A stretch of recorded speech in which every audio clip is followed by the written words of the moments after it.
Hey everybody, this is a piece by Willy Huhn. It's from his collection Trotsky, the Failed Stalin, and the piece itself is titled Trotsky and the Proletarian Revolution. Section 1. The pre-Marxist socialism of Russia, culminating in the movement of the, quote, Narodnaya Volya, which by its nature was the expression of the historically necessary agrarian revolution, was naturally based on the peasants.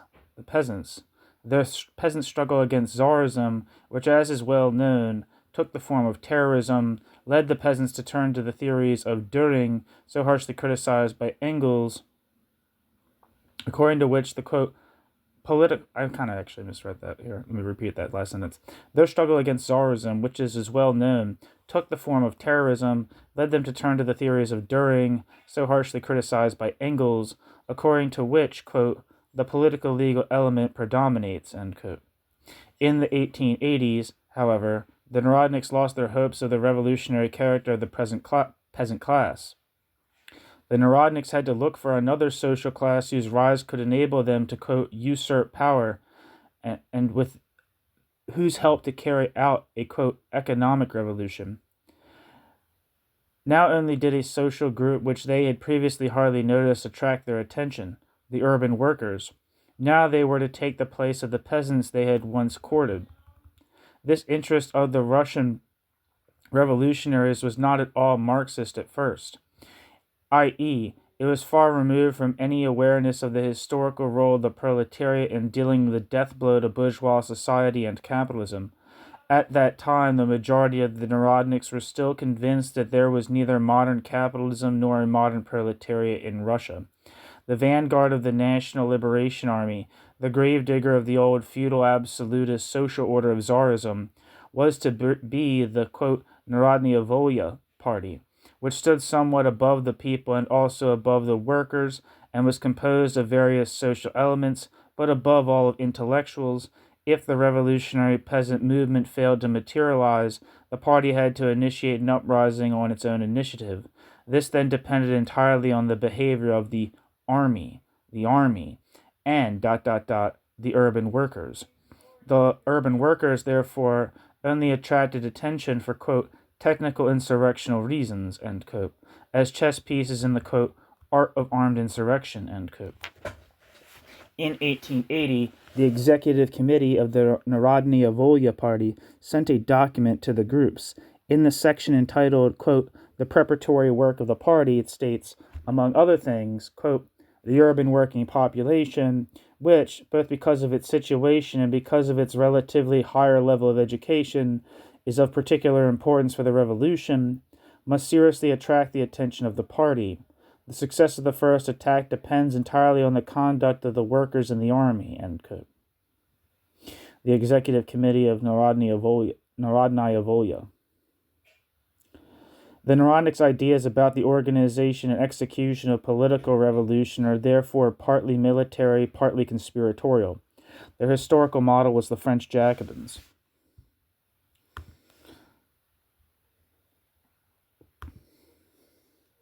Only a man who left the Narodnik movement and no longer followed the course of the, quote, Narodnaya Volya, because he was deeply impressed by the independent movement of the Petersburg workers in 1878 and inspired him to study Marx, Georgy Plekhanov,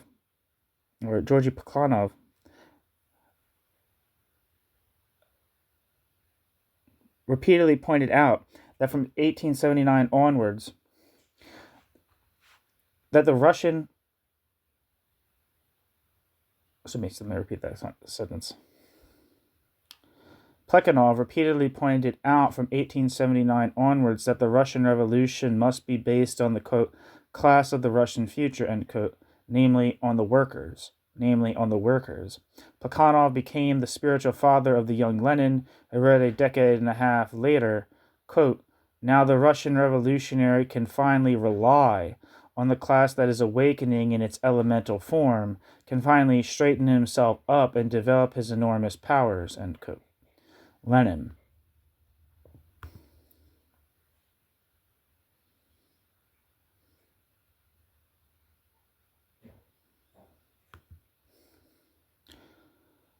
One sees that it is not the fundamentally awakening working class itself that is finally straightening itself out and developing that working class's enormous strength, but the Russian revolutionary, who is now no longer relying on the peasants but on the workers. Who is this Russian revolutionary? It is still the intellectual, as one of the few workers who were members of the Petersburg, quote, League of Struggle for the Emancipation of the Working Class, founded in 1895-96, attests, quote, it is fair to say that in the 1990s, I think it's supposed to say 1890s, it says 1990s though, in the 1890s there was one worker for every 10 intellectuals.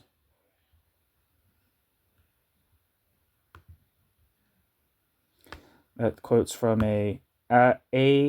Shapovalov. A decade before the founding, however, several Marxist circles had already formed spontaneously, independently of the Narodniks, quote, supported by the workers' movement, end quote. The Petersburg group, quote, the Worker, had already existed a decade before the League of Struggle and had made contact with Plekhanov. These independent worker circles were groping their way towards Marx's ideas, quote, under the influence of capitalist reality, which spoke louder than any propaganda, end quote. It was only a decade after the League of Struggle was founded that, quote, social democratic, i.e., political organizations of socialist workers were formed. To them, the Petersburg League of Struggle could not have seemed exemplary since, like the leagues for the liberation of the working class that later arose in the cities, it was, quote, mainly an organization of intellectuals, end quote. Quote, who were, however, firmly connected with the working masses, end quote. And that quote is from an M. Pokrovsky. But what did this connection look like? As early as 1897, the elementary awakened workers, members of the Petersburg Combat League, were outraged at the fact that the leadership of the League was in the hands of 24 intellectuals.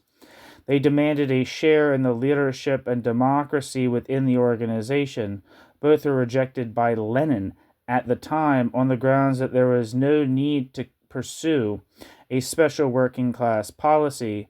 Participation in this debate was told as the following, quote, Lenin was against any independent workers' organization as such. Lenin was against granting workers any special right of control, end quote. Footnote, that's from a B.G. Gorev from the Past of the Party, 1924.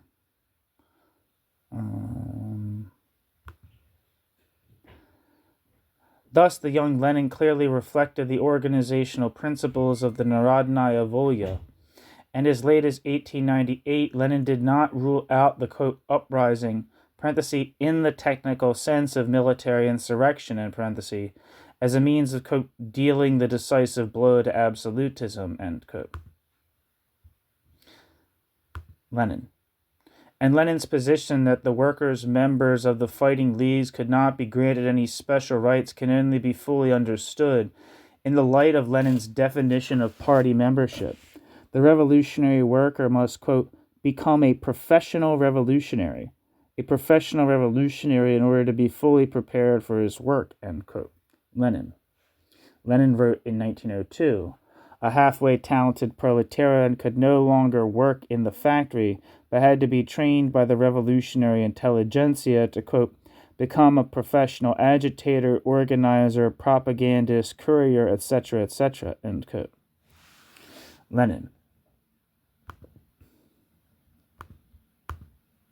The worker who joined a Bolshevik party had to completely subordinate himself to this, quote, military organization of agents, end quote. Lenin. New section. Section 2. In addition to Rosa Luxemburg, Lenin also found a passionate critic of his organizational principles in Trotsky. The big text that Trotsky wrote that was a critique of Lenin was a piece called, I believe, Our Political Tasks. It's from the early 1900s. Trotsky vigorously fought against his, quote, crooked centralism, end quote, and accused Lenin of replacing the ideological struggle with, quote, administrative measures, end quote. Trotsky described Lenin's, quote, malicious, morally repulsive suspicion, end quote, as a paltry caricature of the tragic intolerance of the Jacobins, quote, yesterday the intelligentsia, parenthesis, meaning the intellectuals, Willy Huhn, end parenthesis, was considered the bearer of social consciousness. Today, it has run the gauntlet of factory discipline, and that is supposed to be Marxism. That is called social democratic thinking, exclamation point. ... Their, bracket, the Jacobins, end bracket, method was the guillotine of the smallest ideological deviations. Our method is an ideological settlement of differences of opinion. The tasks of the new regime are so complicated that they can only be solved in the competition of various methods of economic and political construction, ... of the various currents within socialism, which are bound to emerge as soon as the dictatorship of the proletariat brings hundreds of new problems to the agenda, ... There is no doubt that the entire international movement of the proletariat would be accused of moderatism by the Revolutionary Tribunal, parenthesis, of Bolshevism, end parenthesis, and Marx's lion head would be the first to fall into the guillotine, ...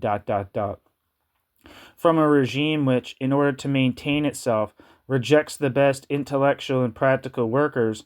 Only too many executions and too little bread are to be expected. Only too many executions and too little bread are to be expected, end quote. Trotsky. This harsh and passionate criticism of Lenin by Trotsky culminated in the accusation that Lenin basically only wanted to, quote, establish a dictatorship over the proletariat, end quote. Trotsky. Our political tasks. I was right. I'm a genius.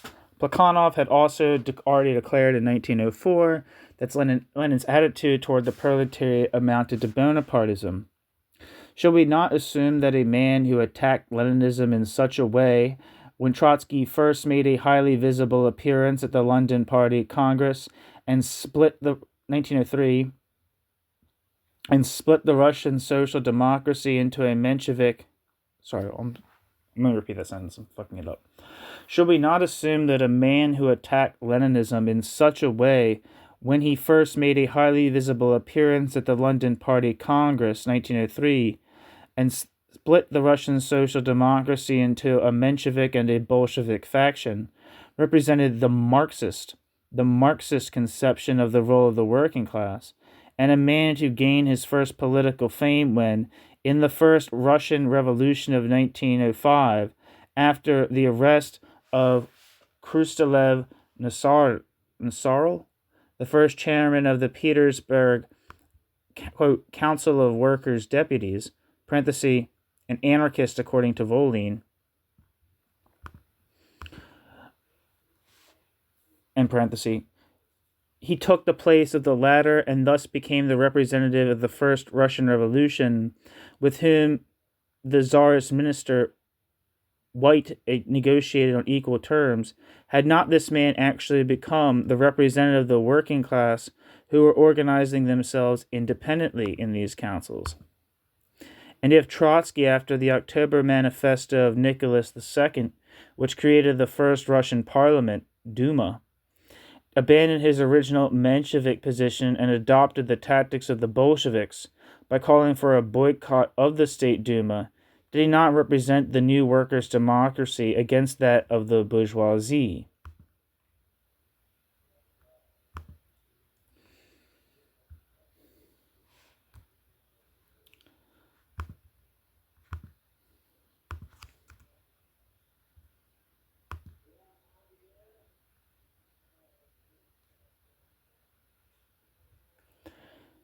I don't know if this is the right person, but it says Georgy Stepanovich Nosar, who lived from 1877 to 1919, was a political and public figure and assistant barrister from the Russian Empire from October to November 1905. Georgy Stepanovich Krustalev-Nassar was the first chairman of the St. Petersburg Council of Workers' Deputies. He was born in Pereyaslav, then in the Russian Empire. Georgy Stepanovich Krustalev-Nassar died in Pereyaslav, although by then the Russian Empire had already collapsed. Back to the text. Well, there too we need to destroy a legend. Back to the text. Well, there too we need to destroy a legend.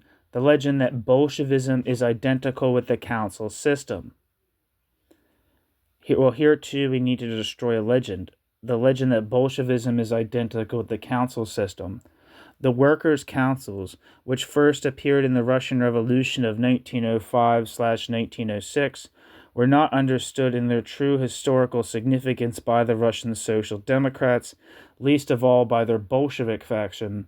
The Bolsheviks, with their already well-known attitude towards all independent movements of the proletariat, formally demanded that the councils be subordinated to the party. Quote, a section of the Bolsheviks made a mistake by demanding that the Soviet officially recognize the Social Democratic program, end quote.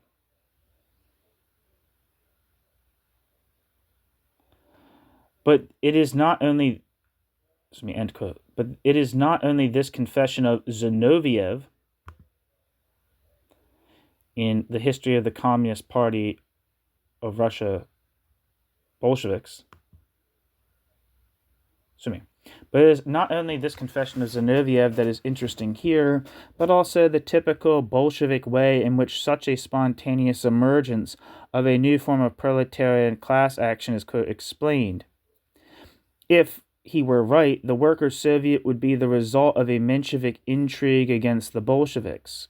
Quote, you know that the Soviets of Workers' Deputies, the Soviets, which were first formed in Petersburg in 1905, did not initially march under our flag.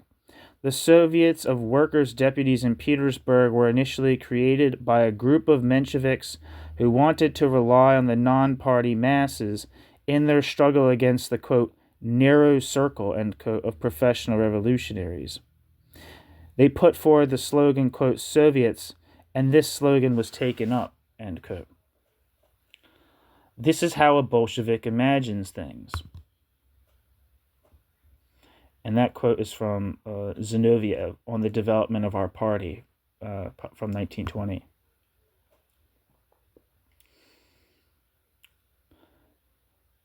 Back to the text. A party looks around for non-party masses on which it could rely, then gives them the right rousing, quote, slogan, which is taken up and then made into history.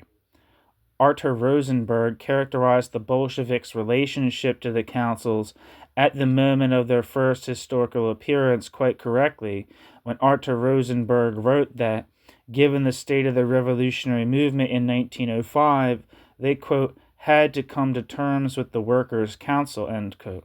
Quote, but they would never have created such an institution, end quote.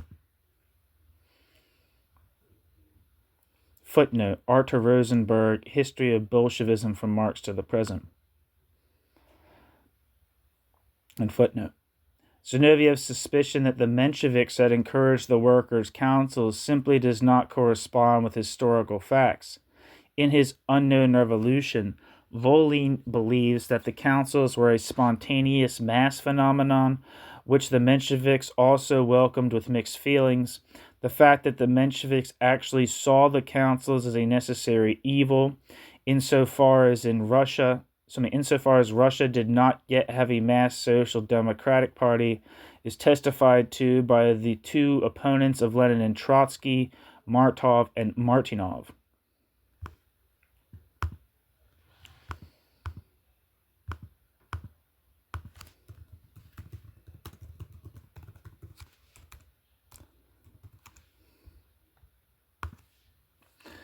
And Wikipedia says Alexander Martinov lived from 1865 to 1935 and was a leading Menshevik politician before the Russian Revolution of 1917, and for a few years after the revolution, a critic of Leon Trotsky's theory of permanent revolution. Back to the text.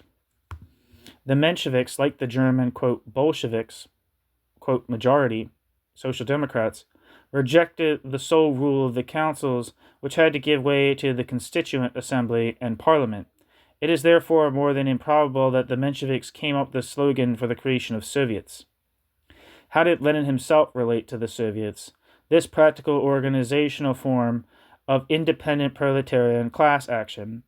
We hear that Lenin did not take an active part in their work in 1905/1906. Zinoviev, who compares Lenin with Marat, as in the Marat who was like the journalist who had his like list of counter-revolutionaries during the French Revolution. Zinoviev, who compares Lenin with Marat in his collection Lenin, tells us, quote, at that time, Comrade Lenin mostly sat in the gallery of the, quote, Free Economic Society, where the Workers' Council of Deputies held its meetings. In this Soviet, Lenin never spoke once. Lenin mainly listened.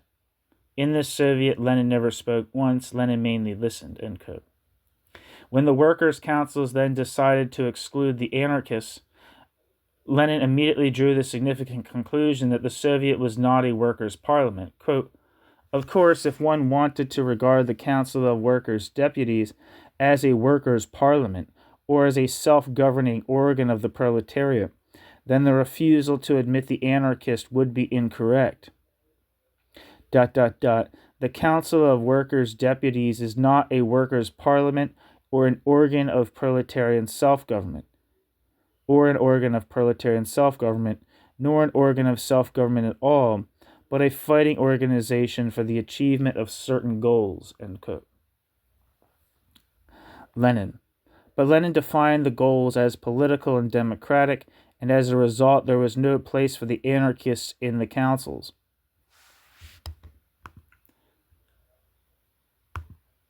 These political and democratic goals were entirely within the framework of a bourgeois, albeit radical, Jacobin, revolution. At that time, Lenin still wanted to march, quote, in line with the revolutionary and republican bourgeoisie, end quote, and together with them, quote, for the first time really clear the ground for a broad and rapid European and not Asian development of capitalism, ... From these principles, it follows that it is a reactionary idea to see the salvation in anything other than the further development of capitalism, end quote. In countries like Russia, the working class suffers not so much from capitalism as from the inadequate development of capitalism. That is why the working class is absolutely interested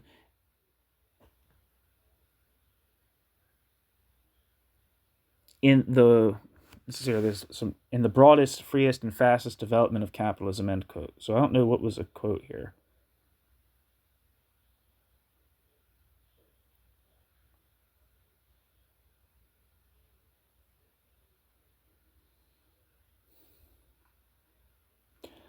I'm going to repeat that. At the time, Lenin still wanted to march, quote, in line with the revolutionary and republican bourgeoisie, end quote, and together with the revolutionary and republican bourgeoisie, quote, for the first time really clear the ground for a broad and rapid European and not Asian development of capitalism, ...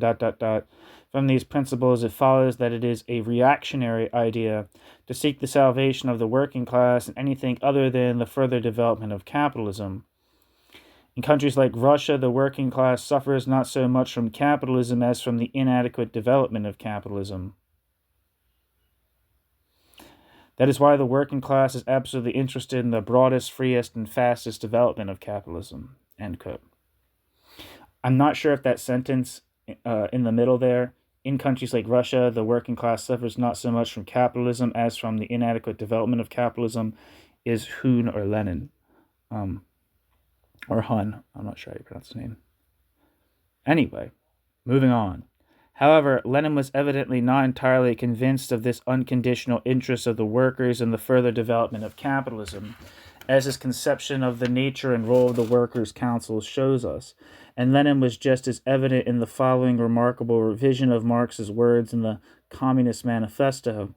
The proletariat has nothing to lose but its chains, but with the help of democracy it will win the whole world, end quote. Not thought of the democracy of the Soviets.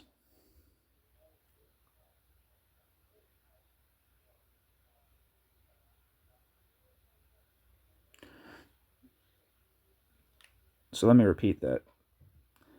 And Lenin was just as evident in the following remarkable vision of Marx's words in the Communist Manifesto, quote, the proletariat has nothing to lose but its chains, but with the help of democracy, the proletariat will win the whole world, end quote.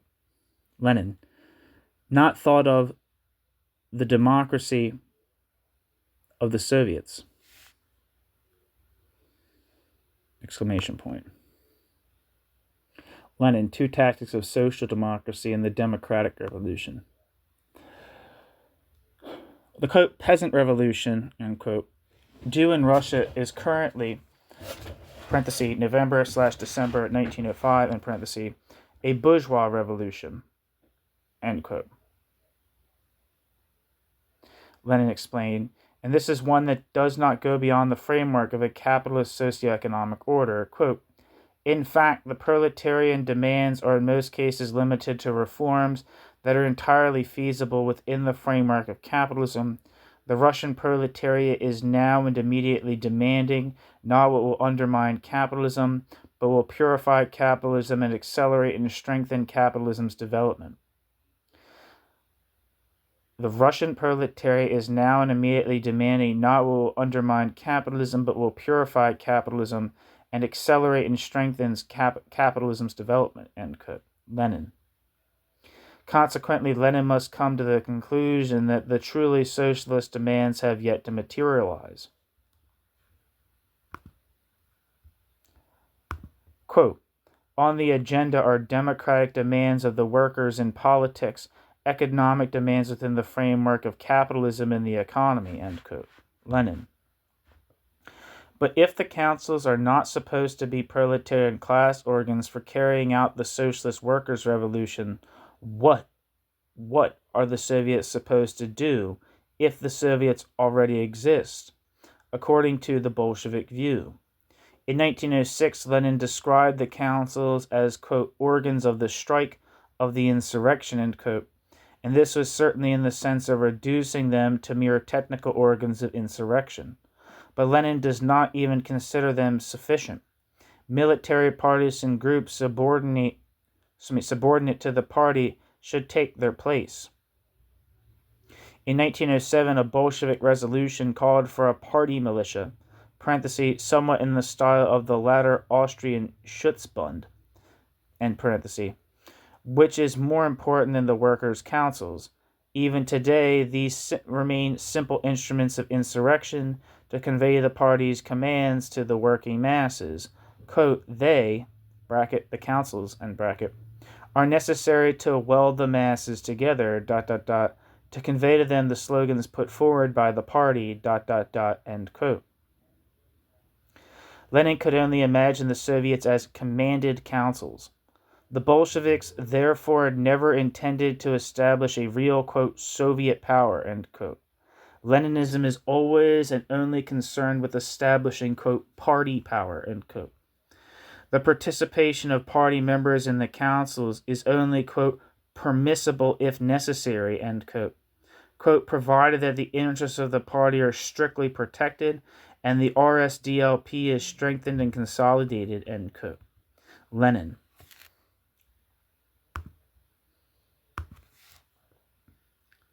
As soon as the party has been strengthened, however, it was said as early as March 1907, the councils will become superfluous.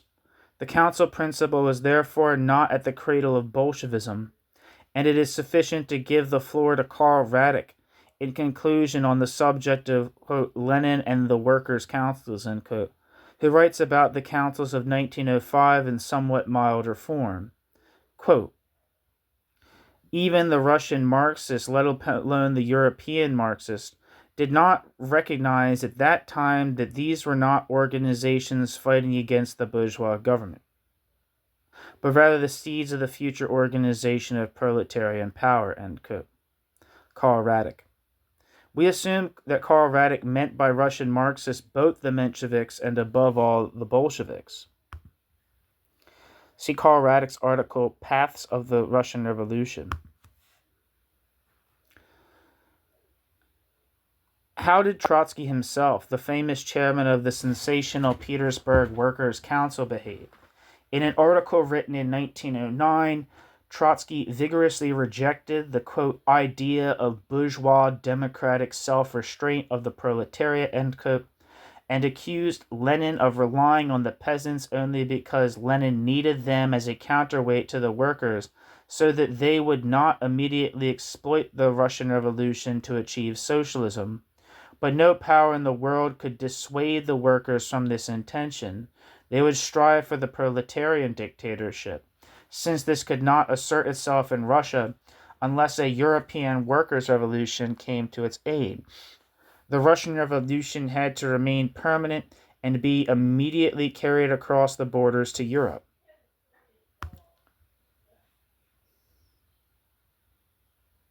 Footnote, see my presentation, Lenin and the Russian Revolution. I haven't read that piece. I think it's on this channel. Not on this channel, on the internet, by Willy Huhn.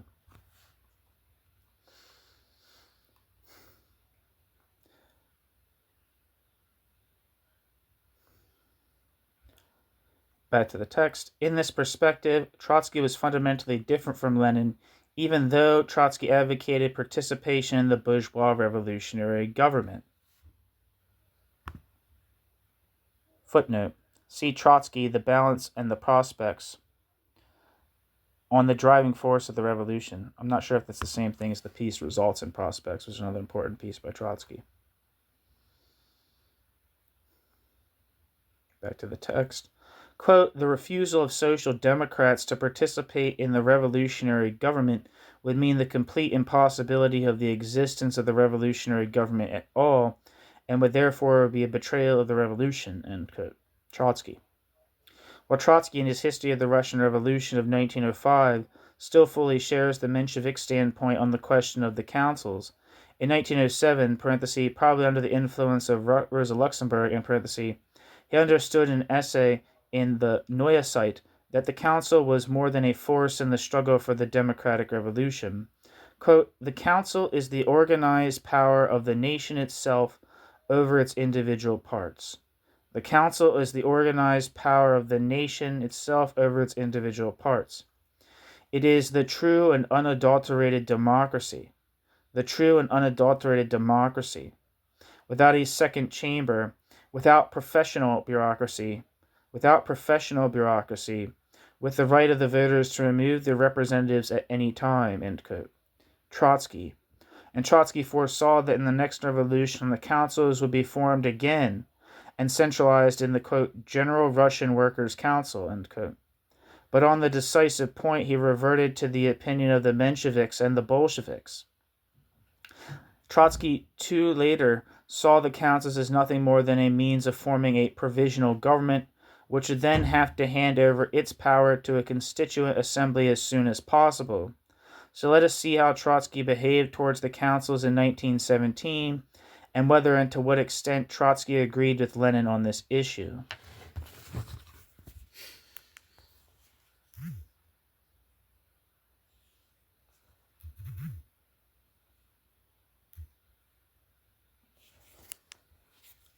New section, section 3. We must first establish that the course of the Russian Revolution of 1917 was closer to the prediction made by Trotsky in 1905 than to that made by Lenin. Martynov later stated that the picture of this coming Second Russian Revolution drawn by Trotsky in 1905 corresponded very closely to the period from 1917 to 1920, i.e. the period of so-called, quote, war communism, end quote.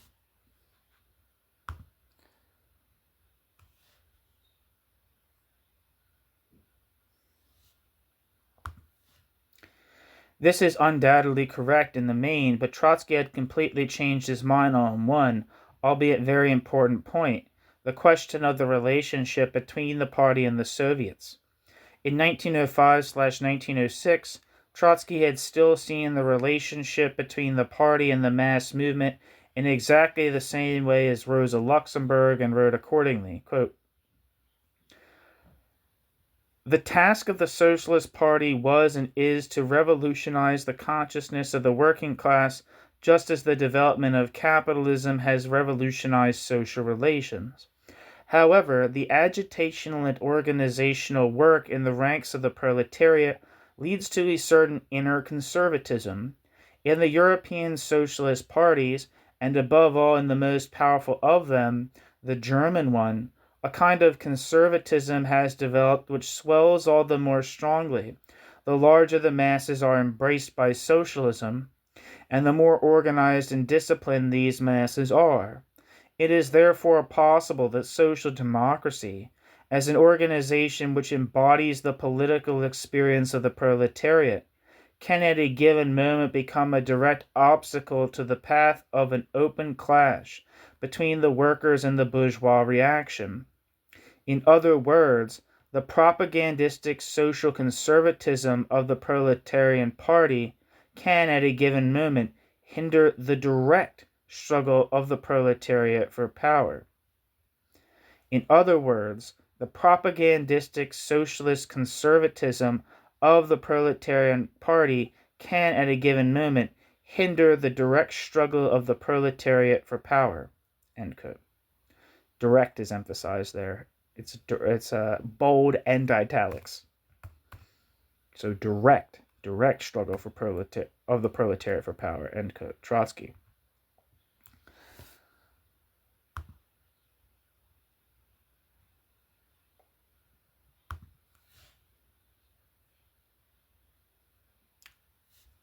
And that quote is from 1906.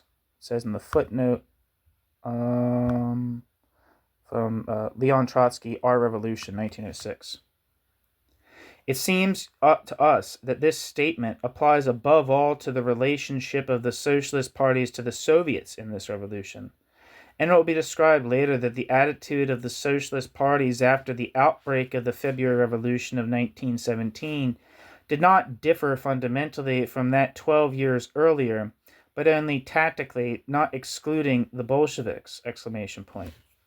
Trotsky correctly characterized the outbreak of the February Revolution of 1917 as a process of decomposition, initially within the army. The indignation of the soldiers and workers was directed primarily against the war itself, and it was precisely the soldiers who were the first to drive the movement. As a result, the revolution increasingly destroyed the foundations of the army, the command authority at the top and blind obedience at the bottom. Trotsky recognized and expressed this clearly enough. Quote, "The February uprising of the St. Petersburg regiments was not the result of a conspiracy, but the result of the restless mood of the entire army and the masses in general." End quote. Trotsky also correctly describes the revolution, quote, "viewed from the standpoint of mass psychology," end quote, as a rational revision of traditional institutions and ideologies. The war contributed significantly to this revision among the peasants. Trotsky makes the excellent observation, quote, "The war created for the peasants, the revolution," quote, "the war created for them, the revolution, the appropriate form of a general popular organization, the army. The main mass of the population, the peasantry, proved to be forcibly organized at the moment of the outbreak of the revolution." End quote. Trotsky. The peasants, who were otherwise scattered throughout the vast empire, locally isolated and due to their illiteracy, not even connected with one another in journalistic terms, had thus, through the war and in the army, not only been able to exchange their experiences and needs, but also to form an armed organization. All they had to do was disempower the czarist officers, no longer recognize their authority and create their own leadership bodies, and then the soldiers' uprising would become a peasant revolution. These bodies were the soldiers' councils. As the revolution broke out in cities that were also port and industrial districts, the establishment of soldiers' councils ran parallel to the sailors' and workers' councils. These soldiers, sailors, and workers' councils brought about the revolution in Russia in 1917 and Germany in 1918. Behind the Soviet system stood precisely, quote, the entire weight of soldiers' democracy, end quote, and with it the peasantry, which incidentally soon followed the revolutionary example and created Soviets in the villages, since the bourgeois government that had emerged from the February Revolution and was supported by the Mensheviks was continuing the war against Germany in fulfillment of the Tsarist treaties with the Entente Cordiale. This in itself meant counter-revolution, wanting to continue a war that had been triggered by the revolution, which had created its first power in the soldiers' councils. A war that was to be led by the old Tsarist generals naturally meant latent civil war, above all between the officers and the soldiers' councils. So the complaints about the, quote, dual government, end quote, came mainly from the generals, just as in Germany in November 1918, when the imperial generals demanded from Ebert the abolition of the soldiers' councils and the restoration of the military command as the price for their support of the majority social democracy. Trotsky noted that the Soviets were the bearers of power in the people's minds, because the representatives of provisional government had emerged from the Soviets, Kerensky, Tseretelli, Skobelev, just as Ebert, Scheidemann, and Landsberg had emerged from the Berlin Workers' and Soldiers' Councils in 1918. In Russia, as later in Germany, it was precisely the, quote, socialist ministers who were in principle the representatives of the workers' and soldiers' councils who were responsible to the councils. But when these representatives collaborated and conspired with the officer caste and the class enemy of yesterday, the Soviets in Russia and Germany did not dare to exercise power or to take it over again energetically, because they were led by old professional politicians who had gained most of their experience in party life and had acquired the usual timid, routine conservatism which, according to Trotsky, always hinders the social revolution. In any case, according to Trotsky, and we have no doubt about it, the Soviets in Russia in 1917 represented, quote, the majority of the politically interested population, end quote. Trotsky, the character of the Russian Revolution, results and prospects. End footnote. Let us now take a look at the workers' councils. The workers were against the war primarily because the war ruined the Russian economy, which was far too weak for modern material warfare. The workers' original interest in the soldiers' uprising against the war, and thus in participating in the revolution, was therefore in defending the economy. How this intention led to the workers taking over production, and how the Russian Revolution thus spontaneously, without any party, quote, slogans, acquired a socialist character is best explained by a worker who was involved. In the speech of the delegate Voronkov, a participant in the First Works Council conference on the 30th of May, 1917, he said, among other things, quote,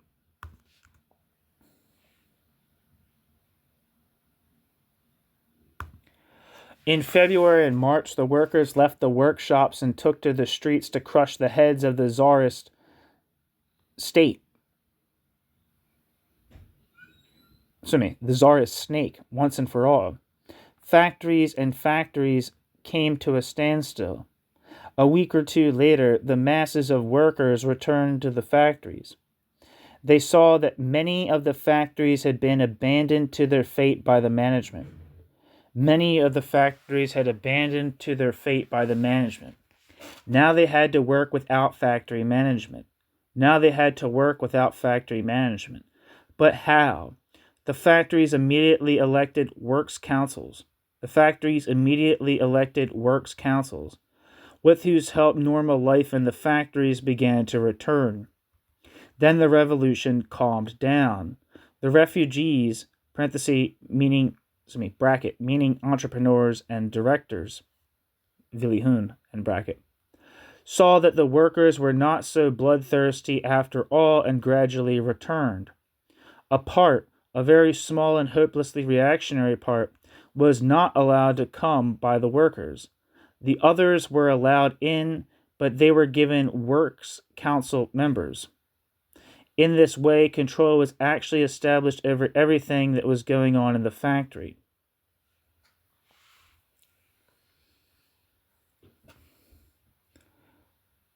The others were allowed in, but they were this is probably a weird translation because I'm using Google Translate. The others were allowed in, but they were given works council members. In this way, control was actually established over everything that was going on in the factory. End quote. Voronkov. By May 1917, workers' control of production had long been in place, arising spontaneously from the revolution itself, i.e., before Lenin published his corresponding slogans. Incidentally, as Pokrovsky reports, the workers' struggle against the standstill in production and the constant attempt by the employers and directors to limit or even stop production continued throughout the summer of 1917. The masters intended to wait for, quote, better, i.e., more profitable days.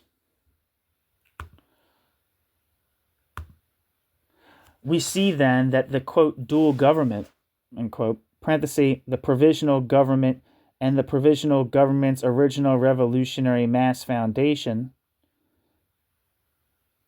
the Soviets, in Russia, as later in Germany, represented only two political regimes at first glance. In reality, two different classes stood behind them. The bourgeoisie, which was pushing for sole rule, allied with the right-wing social democrats, and the wealthier, more conservative peasants, and the proletariat allied with the soldiers and the poorer revolutionary peasants. The latter were the main supporters of the demand for the division of large landed property.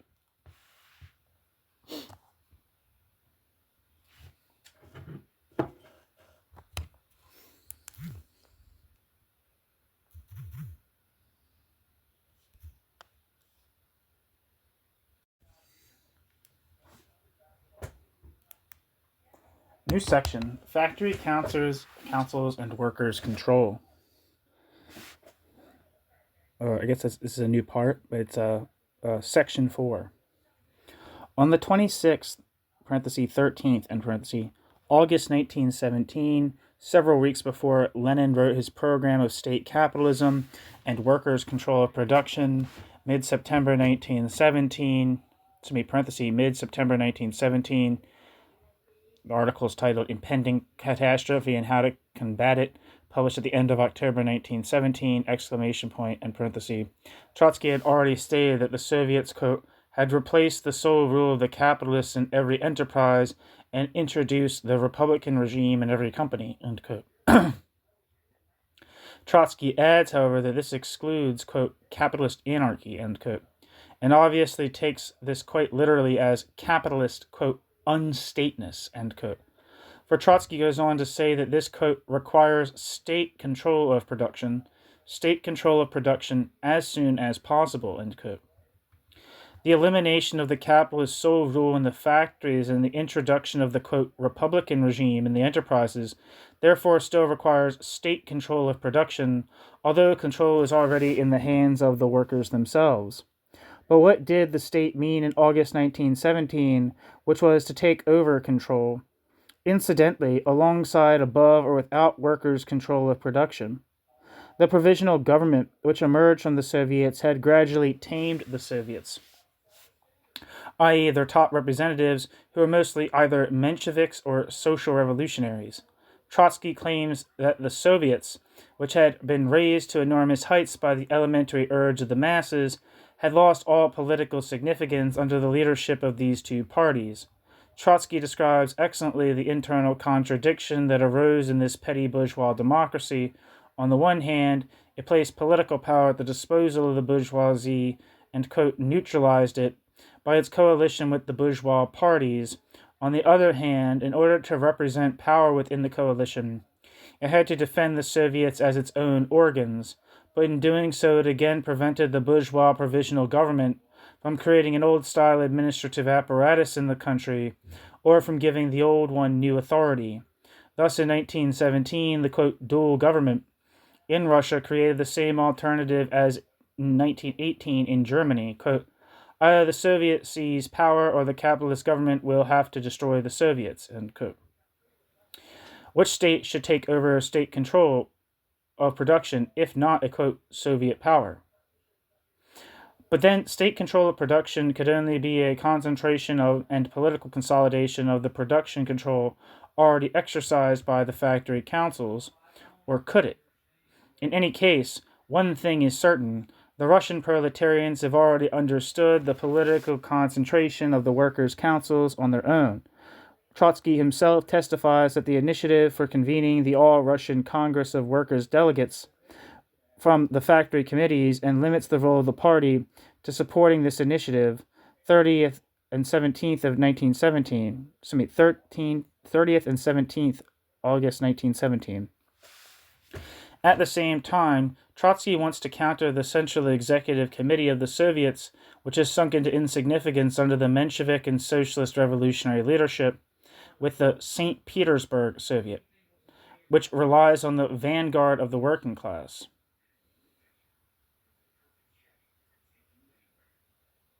We quote vanguard of the working class. Which relies on the vanguard of the working class. The vanguard of the working class. Quote, and the soldiers associated with the vanguard of the working class as, quote, the center of the new revolutionary mobilization of the workers, soldiers, and peasant masses for the struggle for power, end quote. Here Trotsky seems to be saying that the Bolshevik Party, parenthesis, only the Bolshevik Party can be the vanguard of the working class, exclamation point, in parenthesis, is not relying on the Soviets, but that the Soviets are relying on the party. But soon afterwards, Trotsky says that the All-Russian Congress of Workers' Delegates must sharply and irreconcilably oppose its tactics to those of the Central Executive Committee, which is floating on, quote, revolutionary bureaucratic heights, end quote. Quote, this can only be achieved, however, if the proletariat, as a class, creates its own centralized organization on a national scale. Its own centralized organization on a national scale, end quote. The All-Russian Congress of Workers' Soviets does not represent the political concentration of the working class, but rather it requires a special centralized political organization for its proper leadership. And the party must therefore stand above the All-Russian Congress of Workers' Soviets. For historical comparison, Trotsky refers to the French Revolution of 1848, in which the proletariat made heroic efforts to take independent action, quote, but the proletariat had neither a clear revolutionary theory nor an authoritative class organization. An authoritative class organization, end quote. Trotsky. This makes it clear that an all-Russian Congress of Workers' Councils does not represent an authoritative class organization, but only the centralist Bolshevik Party. The centralist Bolshevik Party. Trotsky defines the role of this party in a very Jacobin sense. In Russia, too, it is a question of carrying out a bourgeois revolution without and against the bourgeoisie, and, quote, only the dictatorship of the Jacobins gave the First French Revolution its main significance, stamping it as a great revolution, and yet this dictatorship could not only be realized without the bourgeoisie, but directly against it. ... It is clear the Jacobins made the bourgeois revolution without the bourgeoisie. The Jacobins made the bourgeois revolution without the bourgeoisie, end quote.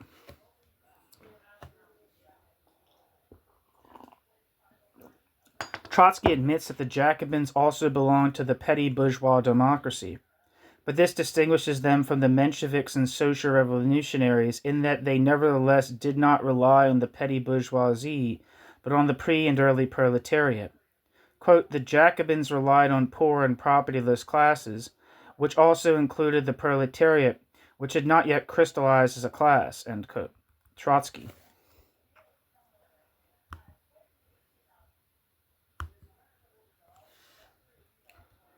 In Russia, however, the proletariat had not only crystallized as a class, but had even spontaneously organized itself in the councils. The proletariat evidently no longer needed Jacobins. If the Parisian pre- and early proletariat, the sans-culottes, really still needed the Jacobins, then in 1917 in Russia, it seems that the modern Jacobins needed the Petersburg proletariat in order to come to power at all. We are faced with the fact that Trotsky also ultimately decided in favor of the power of the Jacobin and party, and thus against the power of the socialist and councils, and this was even before the Bolshevik party seized power. Footnote. Of course, my remarks today entail a significant correction of my position on Trotskyism in 1950. I cannot maintain its characterization as an expression of the, quote, international proletarian revolution, end quote, as a, quote, representative of international proletarian socialism, end quote, even as I did in July and October 1950, in the sense of relativizing it with regard to Leninism and Stalinism, end footnote. And the same Trotsky who in 1924 had to admit that the Soviets were the bearers of power in the people's consciousness in 1917, that the Soviets were the bearers of power in the people's consciousness in 1917, admits publicly and as a matter of course just 6 months after the Bolshevik, quote, coup, that the Bolshevik party, quote, represents, that the Bolshevik party, quote, presently, April 21st, 1918, and appears as the leading party in the Soviets, the organs of power. The leading party in the Soviets, the organs of power, end quote. So there is no longer any Soviet power, but there are organs of party and power, namely the Soviets.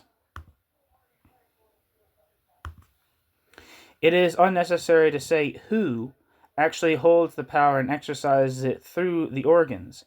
It will not be long now until December 7th, 1919, and Trotsky will declare before a Soviet Congress, at the 17th Soviet Congress, that the Bolshevik Party represents a new samurai order.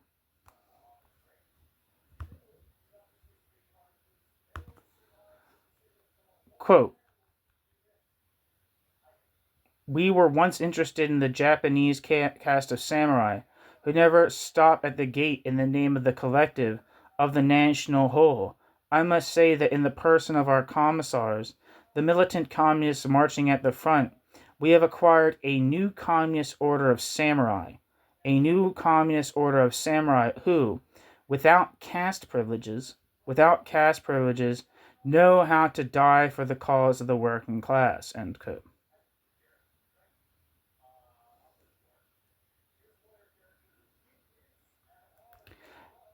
It's a very interesting quote. However, that this new Bolshevik samurai order also had other functions to perform is evident from an order of the War Revolutionary Tribunal of August 8, 1918, which was issued in Trotsky's special training and bears his signature in his capacity as People's Commissar for the Army and Navy and Chairman of the Supreme Military Soviet.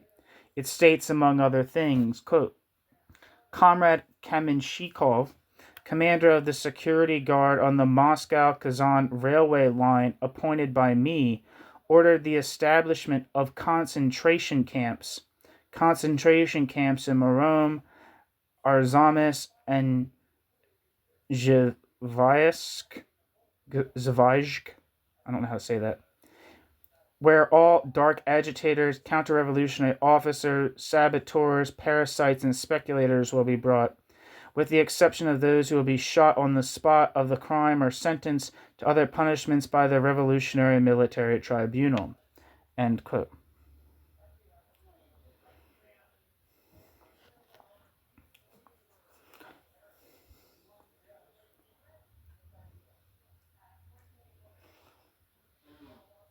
Footnote.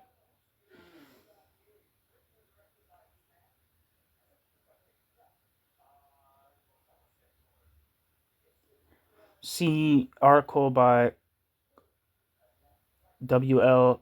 Kosovsky, The Bolshevik Regime in Russia, with a foreword by Hermann Greulich, Olten, Switzerland Appendix. Parenthesis, the author was at the time a member of the Central Committee of the Jewish Social Democratic Party, Bund, the oldest workers' organization in the Jewish settlement area of Russia. End footnote.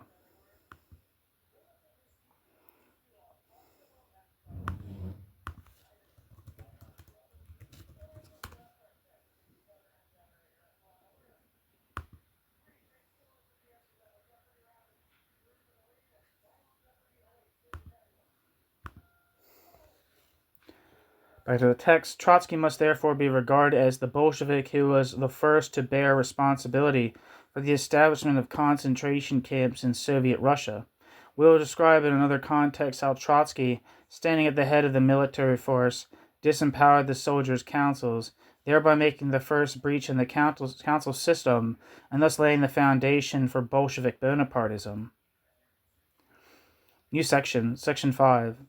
According to the Revolutionary Constitution, Russia was a Soviet republic. The, quote, collection of laws and regulations of the workers' and peasants' government, Moscow, states, number 1, Article 9, quote, all, parenthesis, state, and parenthesis, power is henceforth vested in the Soviets. The commissars of the temporary government are removed. The chairman of the Soviets deal directly with the revolutionary government, end quote. Published in the newspaper of the Temporary Workers and Peasants Government, Moscow, number 1, October 28, 1917. And in number 2 of the same collection of laws, there's an appeal to the population, parenthesis, Article 22, and parenthesis, which contains the following sentences, quote, comrades, workers, remember that you yourselves now rule the state. You yourselves now rule the state. No one will help you if you do not unite and take affairs into your own hands. Your councils are henceforth the organs of state power, authorized decisive organs. Rally around your councils, strengthen your councils, attack the matter from below, without waiting for anyone, ... Introduce the strictest control over the production and distribution of products. Introduce the strictest control over the production and distribution of products, ... Place all power in the various localities in the hands of your councils. Place all power in the various localities in the hands of your councils, end quote. Parenthesis, published in the same newspaper, number 6, November 8, 1917, end parenthesis. Finally, it should be noted that number 5 of this collection of laws ordered the election of the commanding officers in the army and abolished the distinction between ranks, quote, only the status according to the office held is retained, end quote. Parenthesis, Article 80, published in number 2 of the aforementioned newspaper on the 2nd of December, 1917, end parenthesis.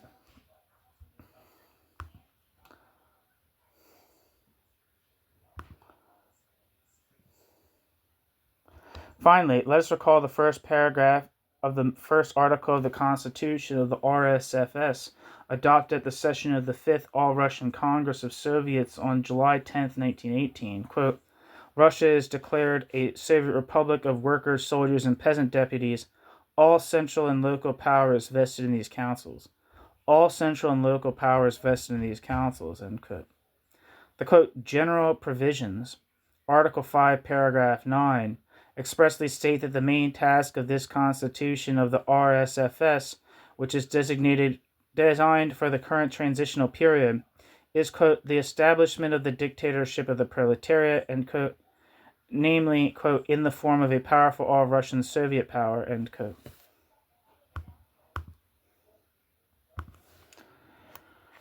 We recall the historical fact of the Russian Soviet Republic of 1917 to 1918, and above the extracts from the most important documents on this historical fact, because only in their light do the following statements appear in their full significance. When Alexandra Kollontai prophesied at the Third World Congress of the Comintern in July 1921 That bureaucracy would kill not only the Soviets, but also the proletarian vanguard, parenthesis, i.e. the Bolshevik Party, in parenthesis. Kollontaj's words were simply laughed at by ... Leon Trotsky, who was in an unprecedented Bonapartist power and had just defeated Kronstadt, parenthesis, 1921, end parenthesis.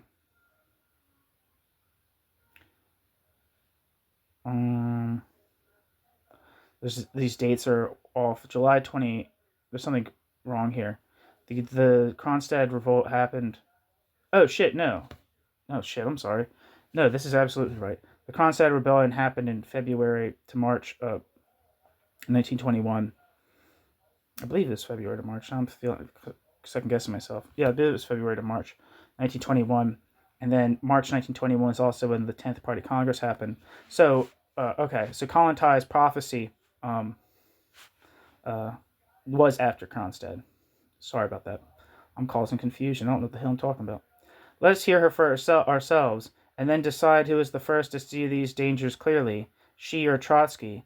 A. Kollontaj defended the, quote, workers' opposition, end quote, at the time. Just as a side note, I believe that the only Bolshevik who principally opposed Kronstadt was Myasnikov. Just a side note. One of the leaders of this, quote, workers' opposition, end quote, Shliapnikov, had called for a fundamental change in the, quote, entire organizational system of economic management, end quote. And in Shliapnikov's report to the 8th All-Russian Congress of Soviets on December 30th, 1920, Shliapnikov clearly and distinctly raised the fundamental question of the, quote, dictatorship of the proletariat, end quote. Quote, the essence of the dispute is what path our Communist Party should take in the present transitional period. How our Communist Party will carry out its economic policy, through the working masses organized in associations or through bureaucratic controls over them through the canonized officials. The canonized officials.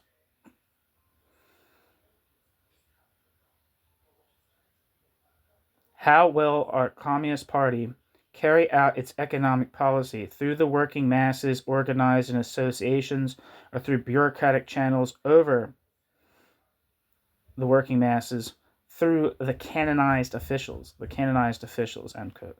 Shliapnikov. Kollontaj fully agreed with this question at the time, and Kollontaj also saw it as the main point of contention. The task of the proletarian revolution was precisely to, quote, discover new forms of production, end quote. Quote, new forms of organization and incentives for work, end quote.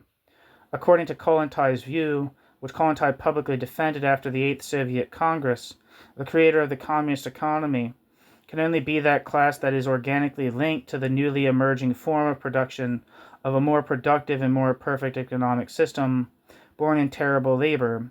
The bearers of socialization should be, quote, the workers' production communities, end quote. That is why she supports the demands of the, quote, workers' opposition, end quote. Quote, the administration of the national economy must be organized by the All-Russian Congress of Producers, who join together in associations according to professions or branches of industry. They elect a central body that manages the entire economy of the republic, end quote. Kollontaj.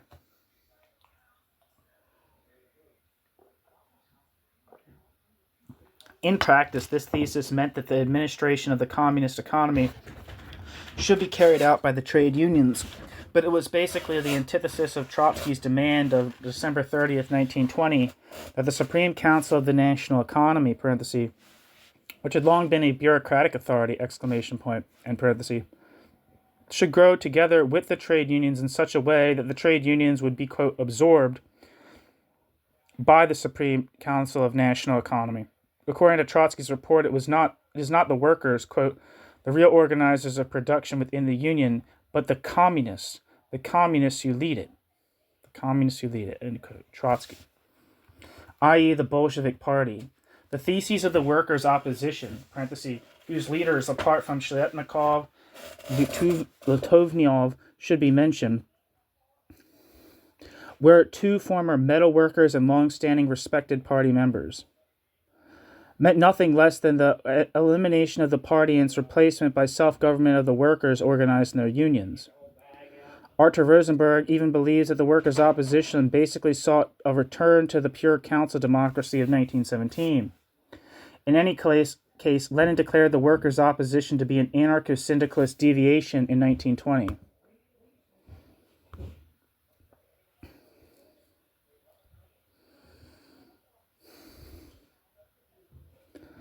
Alexander Kollontai responded, quote, "Is this syndicalism? Is it not the other way around? The same thing that is written in our party program? And do not the theses of the other comrades differ from it?" End quote. Kollontai. The quote, other comrades were Lenin and Zinoviev, Bukharin, and Trotsky. Despite their own differences of opinion, Lenin and Trotsky clashed on the issue of the quote, nationalization of the trade unions, end quote, which Lenin opposed. Lenin and Trotsky agreed on one point, according to Alexander Kollontai, quote, they all agree on one principle, namely that the economy should be administered for the time being by means of a bureaucratic system. That the economy should be administered for the time being by means of a bureaucratic system, a legacy of the past over the heads of the workers. All the comrades who belong to the high party leadership are touchingly united in this, ... It seems to comrades Lenin, Trotsky, Zinoviev, and Bukharin that production is something so, quote, sophisticated that one cannot manage without, quote, instruction. First, the workers must be, quote, educated and taught, end quote, end quote. Above all, Kollontai explains Trotsky, acknowledging his, quote, frankness, quote, Trotsky does not believe that the working mass is mature enough to create communism and to build new forms of production through creative labor and error, end quote. Kollontai. The bureaucracy is apparently ignorant of creative travails and errors. Alexander Kollontai ultimately boils down the controversial issue to the alternative of, quote, bureaucracy or the self-activity of the masses. Quote, the bureaucracy or the self-activity of the masses, end quote. Quote, which administrative system of the worker state ensures the class a greater scope for its creative activity at the moment of the creation of the basic economic basis of communism, the system of bureaucratic state organs or the system of comprehensive practical self-activity of the working mass, end quote. Kollontai accuses the aforementioned leaders of the party of suddenly becoming, quote, defenders and leaders of bureaucracy, end quote, and notes that many comrades repeat the following sentence of Trotsky, quote, we suffer not because we have adopted the bad aspects of bureaucracy. We suffer not because we have adopted the bad aspects of bureaucracy, but because we have not adopted bureaucracy's good qualities. End quote. Trotsky, on the Unified Economic Plan. Alexander Kollontai, however, correctly defines bureaucracy as a direct denial of the self-activity of the masses. For Kollontai, there are neither good nor bad sides here, but only a simple and definitive rejection of this unsuitable system for a socialist economy. And Kollontai states, long before the danger was noticed by Trotsky, that, quote, bureaucracy is a scourge that penetrated to the very core of our party and is completely eroding the Soviet organs. End quote. Kollontai. The bureaucratic system is intertwined with the, quote, fear of criticism and freedom of thought, end quote. The harmfulness of bureaucracy lies above all, end quote, in deciding all questions, not by means of an exchange of opinions and a lively direct initiative of those interested, but by means of a formal decision on the question, quote, from above, end quote, by one person or by very limited colleagues, in which the interested parties are usually not even present, end quote. Kollontai. But in order to destroy the bureaucracy that has taken root in the Soviet institutions, the bureaucracy within the party itself must first be overcome. This includes purifying the party of non-proletarian elements. Quote, the party must become a party of the workers, end quote. Because, quote, state considerations of a more general nature have begun to displace the interest of the working class, end quote. Kollontai calls for the party to return, quote, to the principle of the electoral system, end quote, and, quote, the return of those conditions in which all the main questions of party life and Soviet policy are discussed by the lower classes and only then summed up by the top, end quote. Kollontai. Alexandra Kollontai is against another phenomenon in the party, namely the, quote, crown officialdom, end quote, and the official formal behavior expressed towards everyone. Quote, comradeship only exists in the lowest ranks, end quote. This and brotherhood disappear when the party abandons the electoral system. Quote, the appointment of certain persons may only be permitted as an exception, but with us it has become the, quote, rule. The system of appointment, this characteristic feature of bureaucracy, has become a generally accepted legal phenomenon. ... The principle of appointment dulls the sense of responsibility to the masses in the person appointed from, quote, above.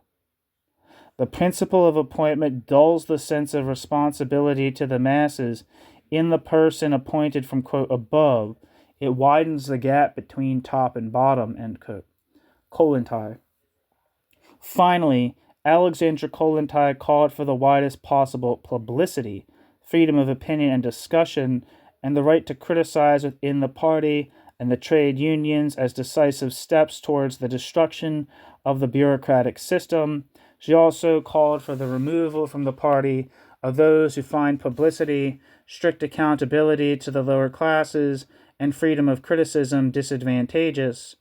These extracts show that the criticism of bureaucracy by the workers' opposition in Alexandra Kollontai was far more thorough and profound than anything Trotsky wrote about it later, and only after Trotsky became a victim of the bureaucratic system. Even the best that Trotsky was able to say then could not surpass that criticism. Indeed, it presupposed that criticism. What's more, in Kollontai's Marxist analysis of the phenomena criticized, Alexandra Kollontai also recognized the social class that stands behind them. And this is precisely where we come to the point that Trotsky did not understand at all in his argument with James Burnham and up until Trotsky's death. Alexandra Kollontai had already stated the following at the time. In the field of economic management, industry or the restoration of trade relations with the capitalist West, the, quote, representatives of the larger bourgeoisie, end quote, held the responsible and leading positions in the Soviet bodies. However, it was not only this remnant of the former bourgeoisie that caused the crisis of the Bolshevik system in 1920-21, before the introduction of the NEP, but the thwarting of tendencies of three different social groups. Firstly, the working class, secondly, the peasantry and the middle class, and thirdly, the aforementioned former bourgeoisie. Interestingly, Alexandra Kollontai now also includes, quote, specialists, technicians, and businessmen, end quote.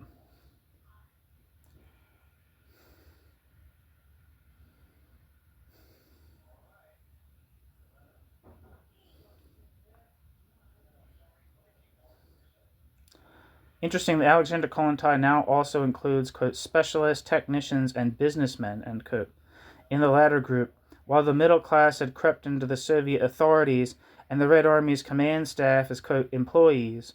Quote, these, quote, specialists now populate the basic economic bodies, end quote.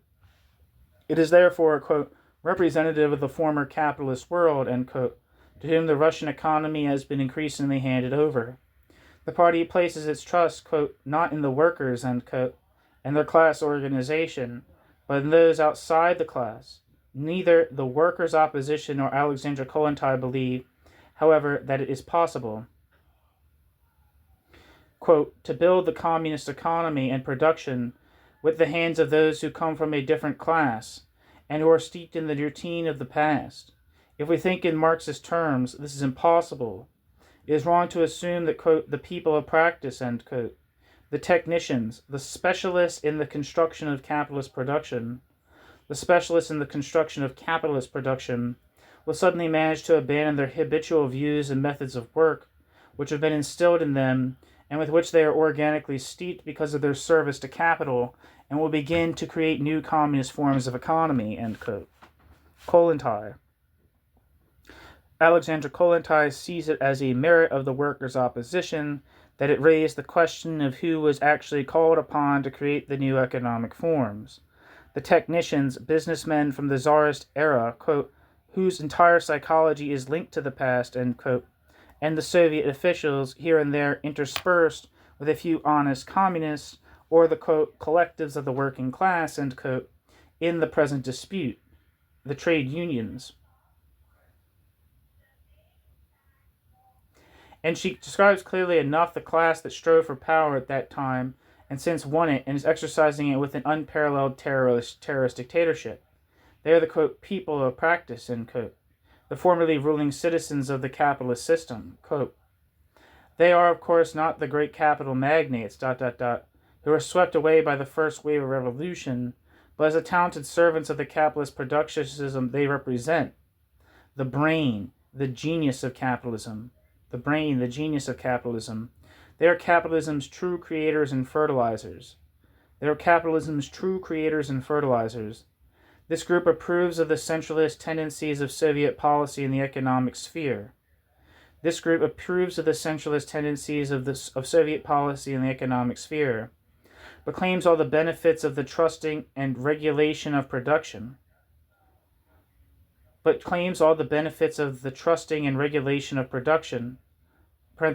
capital is also engaged in here and in all the more developed countries, for itself. They're only trying to wrest the disguised regulation by workers' organizations, industrial associations, from the workers. They're only trying to wrest the disguised regulation by workers' organizations, industrial associations, from the workers, and to direct it with their own hands under the guise of the Soviet economic apparatus, the main and central administration of the national economic apparatus, in which they have already gained a fairly firm foothold. The influence of these gentlemen on the sober state policy of our leaders is great, even greater than desirable, end quote. Kollontai. Trotsky, on the other hand, was still of the opinion in 1929 that, quote, the most numerous and intellectual forces of the country, end quote, had become a reliable pillar of the Soviet system, not convinced, quote, by the socialist idea, but by a patriotism that has absorbed the elementary lessons of history, end quote. Trotsky. These layers had understood the Soviet system as a system to protect the independence of agriculture and the national economy from imperialist colonial exploitation. Footnote. Trotsky. Is the transformation of the Soviets into a parliamentary democracy probable? That's from 1929. In 1920, however, Trotsky presented a plan to the workers' opposition that meant nothing less than a further extension of the, quote, militarization of labor, end quote, to the trade unions by incorporating the trade unions into the state apparatus. We will deal with Trotsky's war economy-oriented Bonapartism in a separate article, that article already being on this channel. And Lenin explained to the workers' opposition how Lenin understood a, quote, dictatorship of the proletariat, end quote. And this is from Lenin on the trade unions, the present situation, and the mistakes of Comrade Trotsky. Quote, this dictatorship will not be implemented by an organization that encompasses the entire industrial working class. This dictatorship will not be implemented by an organization that encompasses the entire industrial working class. Why not? We can read about this in the theses of the Second Congress of the Communist International on the role of the political party in general. I will not go into this here. It follows that the party absorbs, so to speak, the vanguard of the proletariat, and that this vanguard implements the dictatorship of the proletariat. End quote. Lenin. In the meantime, however, we have heard how Alexandra Kollontai characterized this party soon after.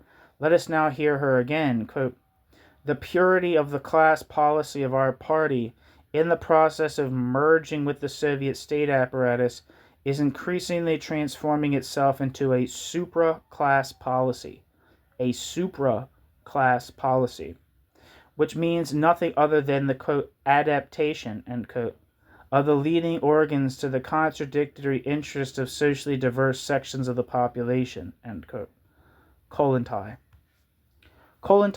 points out with indignation the fact of an ever-growing inequality between the situation of the proletariat, the alleged, quote, backbone of the dictatorship, end quote, and that of the, quote, privileged groups, end quote, of the population of Soviet Russia. The worker of the masses can see for himself how the, quote, man of practice, end quote, and the Soviet official live, and how he himself, who is the pillar of the proletarian dictatorship, has to vegetate. And Alexandra Kollontai finally asks, quote, are we really the backbone of the class dictatorship, parenthesis, as the Russian proletarians ask through the workers' opposition, bracket, as the Russian proletarians ask through the workers' opposition, Willy Huhn, and parenthesis, and bracket, or are we a mindless herd that serves as a support for those who, having broken away from the masses and nestled under the safe protection of the party figurehead, pursue politics and build the economy without our leadership and our creative class activity. Pursue politics and build the economy without our leadership and creative class activity. End quote. But when the Russian proletariat made this thorough criticism of the Bolshevik Party dictatorship and of the development of a new society of exploitation, Trotsky was not on the side of the critics, but on the side of the criticized, and Trotsky had already crushed the practical criticism of the workers, soldiers, and sailors of Kronstadt in March 1921 with the, quote, Red Army, which had just been somewhat battered in Poland.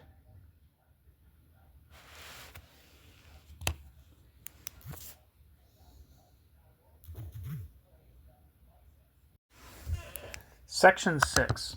The Bolsheviks tried to defame the Kronstadt uprising as a counter-revolutionary White Guard action, and Antonov Ovsienko spoke of, quote, mutineers and, quote, anarchist partisans, and even Clara II is not only convinced of a connection between the South Russian peasant revolts, but also sees the rebellion in Kronstadt in the light of the trial against the social revolutionaries, summer 1922, in which Setkin spoke on behalf of the Comintern before the Supreme Revolutionary Court and studied the trial documents, but Setkin has to admit, quote, a striking variation in contrast to the demands of the peasant movement, free trade, free admission of private and foreign capital, democratic freedoms, Constituent Assembly.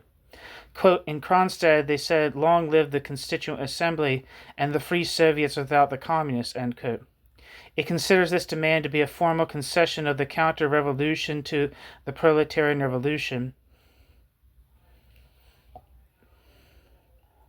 Councils without Bolsheviks. Oscar Anweiler claimed that this slogan was not put forward by the Kronstadters but was invented by Miliukov in exile. However, therein lies the, quote, secret of this, quote, Paris Commune in Bolshevik Russia. For example, the workers' opposition had demanded through Alexandra Kollontai that, quote, to limit to the greatest possible minimum the number of leading officials who simultaneously hold offices in the Soviet and party organs, end quote. Well, Ruth Fischer quotes Emma Goldman as the fifth point of the Kronstadt program, quote, abolition of the practice of delegating party representatives to every Soviet institution. No party should have privileges or state support in propagating its ideas, end quote. Emma Goldman. Finally, the radio message of the 6th of March 1921, which states, among other things, quote, we fight for the power of the councils, not the parties. We fight for the power of the councils, not the parties. We stand for the free election of representatives of the working classes. The communist-controlled councils were always deaf to our needs and demands. They only answered with bullets, end quote. The next day, on the orders of Lenin and Trotsky, the artillery bombardment of Kronstadt began. This time, the Bolsheviks even responded with grenades. We do not intend to give even a sketchy account of the Kronstadt uprising here. Alexander Berkman did that a year later, and from his own best knowledge, as he had spoken to Zinoviev on behalf of the Kronstadt workers and sailors.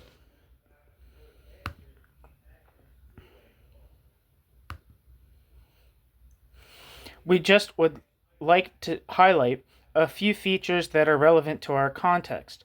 At the end of February 1921, a strike movement broke out among the Petersburg workers, which the Bolsheviks suppressed with the help of the, quote, kursanti, end quote, students of the cadet school, and finally even locked out the workers of a factory, which at that time deprived them of their food rations.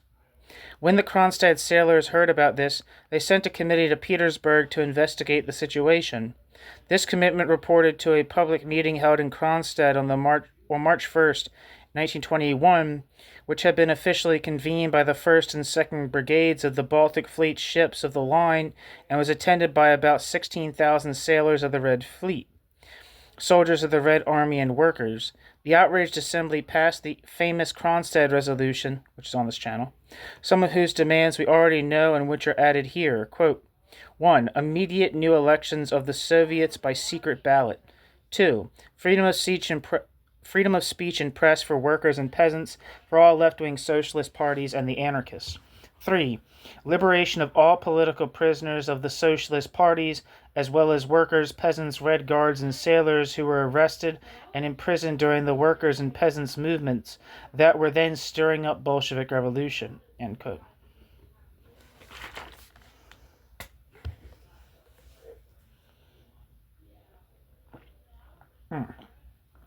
Sorry, I fucking misread that last sentence.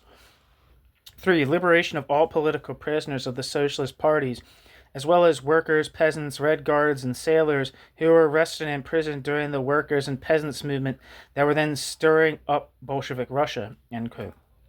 Only the Bolshevik president of the executive committee of the Kronstadt Soviet,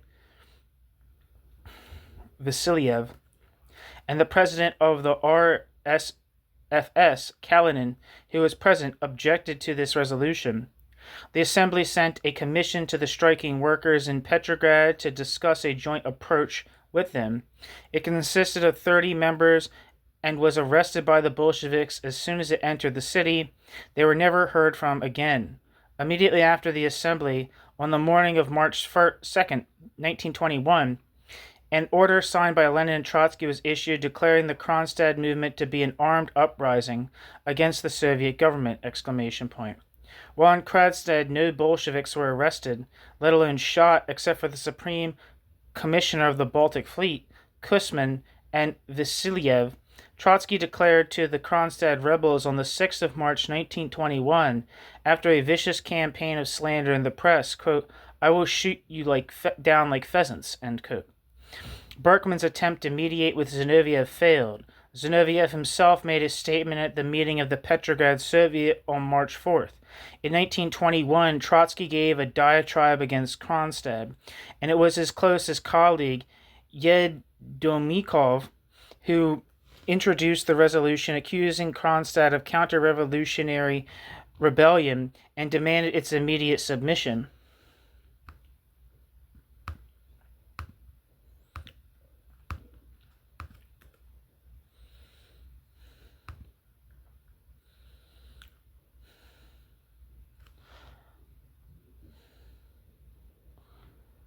Wikipedia says Yefim Yevdokimov lived from 1891 to 1940 and was a Soviet politician and member of the Cheka and OGPU.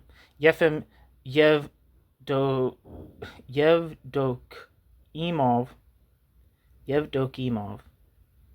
was a key figure in the Red Terror, the Great Purge, and dekulakization, and saw millions of people executed and deported.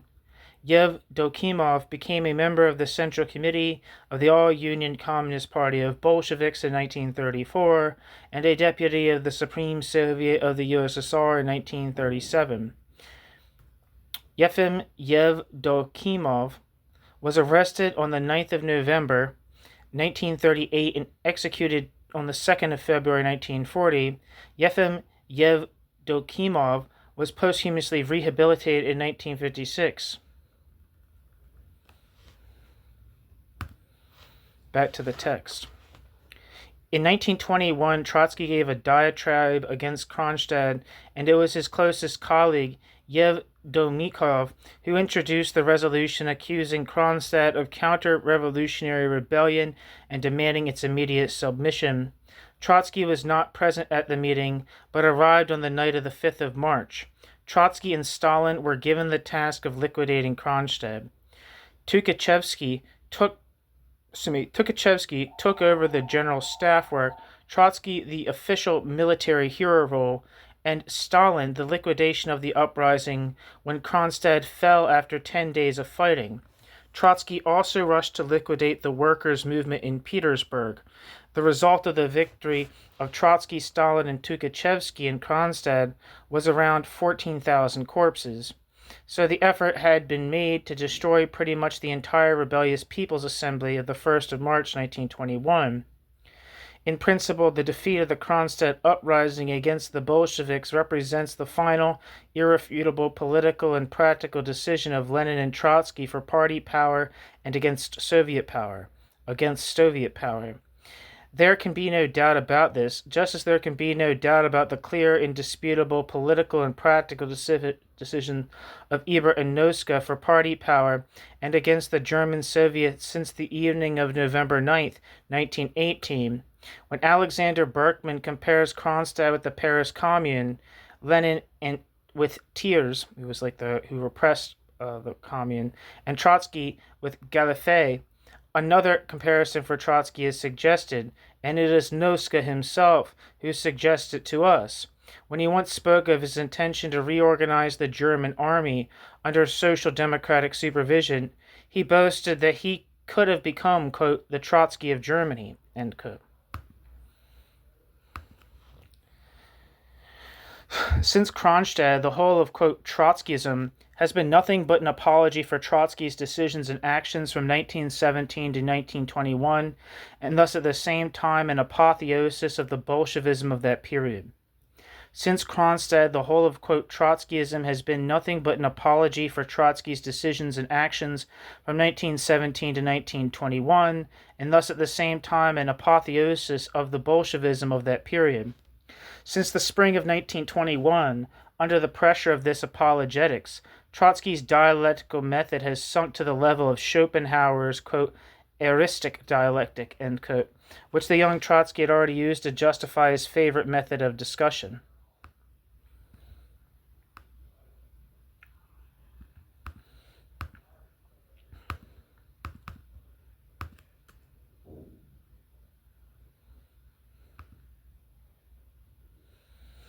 This seems to be referring to a book by Arthur Schopenhauer titled The Art of Being Right.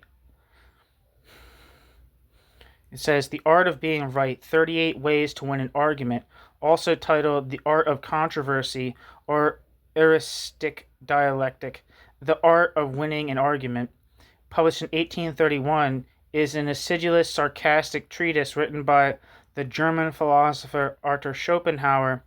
In it, Schopenhauer examines a total of 38 methods of defeating one's opponent in a debate. He introduces his essay with the idea that philosophers have concentrated in ample measure on the rules of logic, but have not, especially since the time of Immanuel Kant, engaged with the darker art of the dialectic, of controversy. Whereas the purpose of logic is classically said to be a method of arriving at the truth, dialectic, says Schopenhauer, quote, ... on the other hand, would treat of the intercourse between two rational beings who, because they are rational, ought to think in common, but who, as soon as they cease to agree, like two clocks keeping the exact time, create a disputation or intellectual contest, end quote. Back to the text.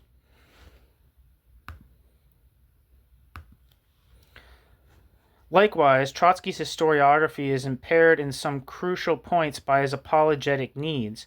Take, for example, Trotsky's perspective of the, quote, permanent revolution, which was diametrically opposed to Lenin's conception of the Russian Revolution.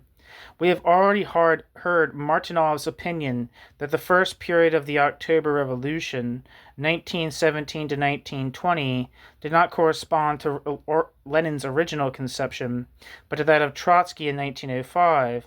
He developed it in the final chapter of his work on the history of the revolution of 1905/1906, and it was precisely with regard to his, quote, perspectives of the Russian Revolution, end quote, that Lunacharsky once described Trotsky as, quote, more orthodox than Lenin, end quote.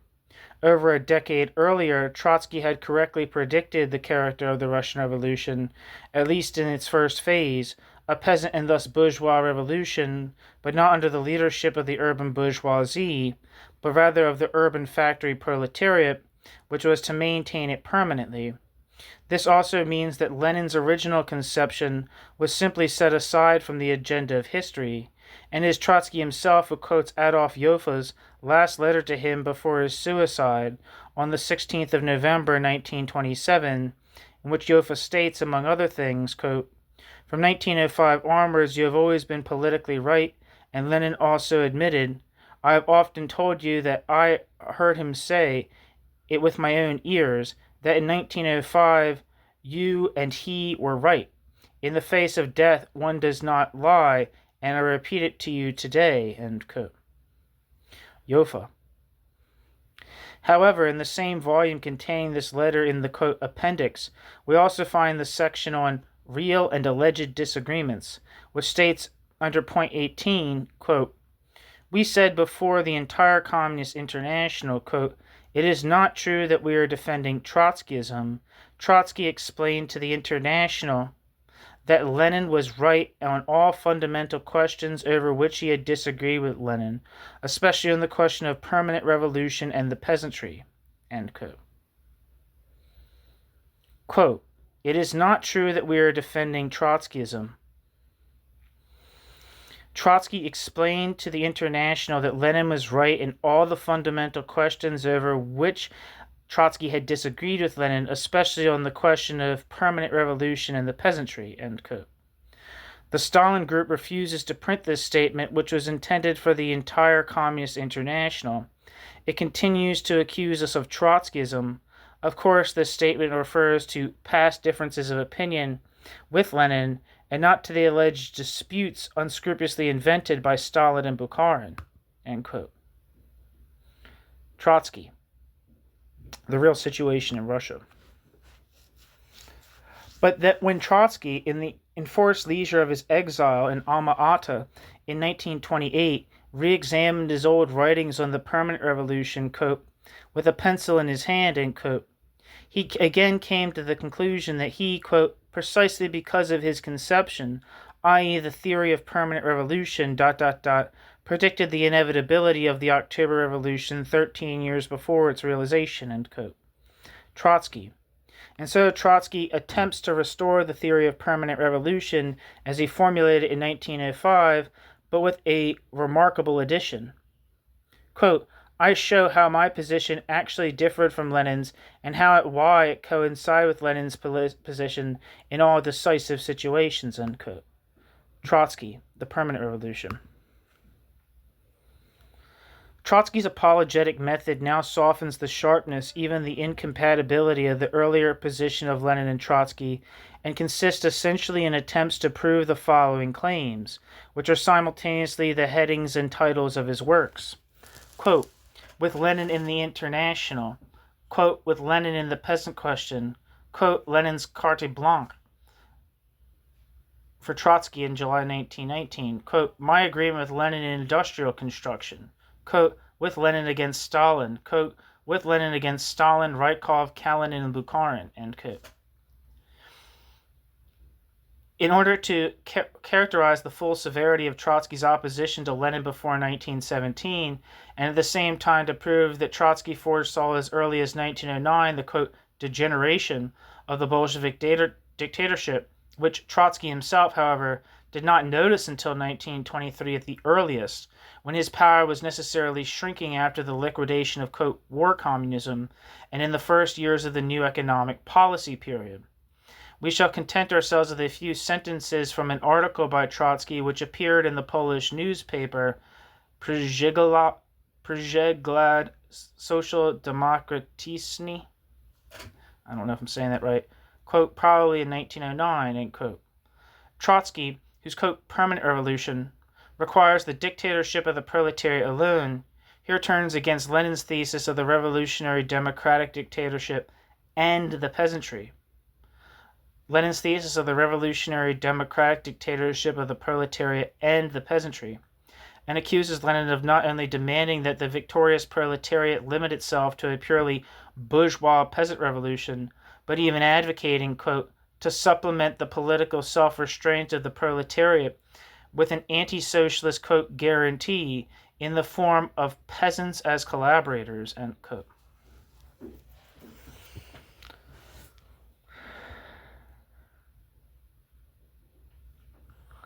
If Lenin's conception is realized, Trotsky foresees an imminent, quote, conflict between the proletariat and the revolutionary government, end quote, and sees only the following alternative for its solution, quote, this conflict can end either with the taming of the workers by the peasant party or with the removal of the peasant party from power, end quote. Trotsky. The whole problem lies in the fact that the Bolsheviks are only leading the class struggle of the proletariat until the moment of the victory of the revolution. Then they have to prevent the proletariat from carrying out its class tasks, since the peasants do not want socialism. Trotsky defined the difference between the Menshevik and the Bolshevik perspectives of revolution as follows, quote, while the anti-revolutionary aspect of Menshevism are already showing themselves with all their force, the anti-evolutionary features of Bolshevism only pose a great danger in the event of a revolutionary victory, end quote. Trotsky.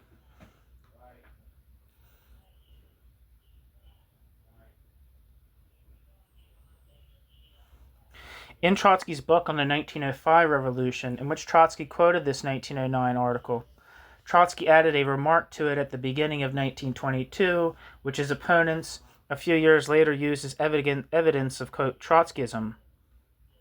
Quote, this, parenthesis, i.e. the revolutionary danger posed by Bolshevism, parenthesis, i.e. the anti-revolutionary nature posed by Bolshevism, end parenthesis, did not come to pass.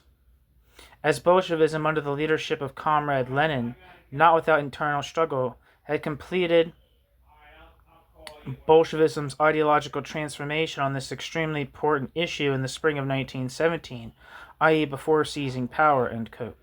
Trotsky. The Stalinists thus proved that Trotsky believed that it was not he who had gone over to Bolshevism, but Bolshevism that had gone over to him.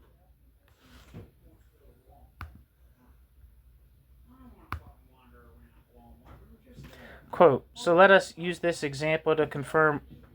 This isn't a quote, excuse me.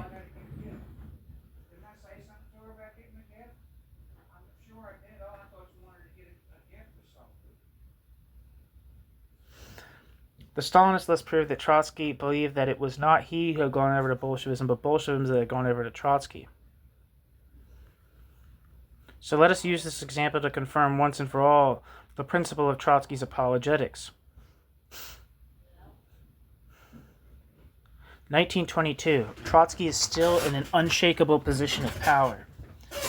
Trotsky unequivocally expresses the view that Lenin had gone over to the position of permanent revolution in the spring of 1917 and had reoriented his party in the Trotskyist sense, overcoming the considerable resistance of the old Bolsheviks, Kamenev, Zinoviev, Stalin, etc.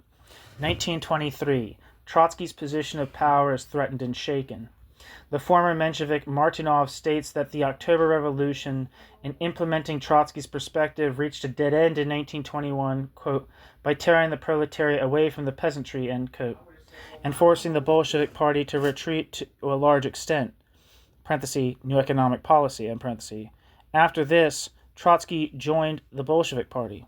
After this, Martynov joined the Bolshevik Party.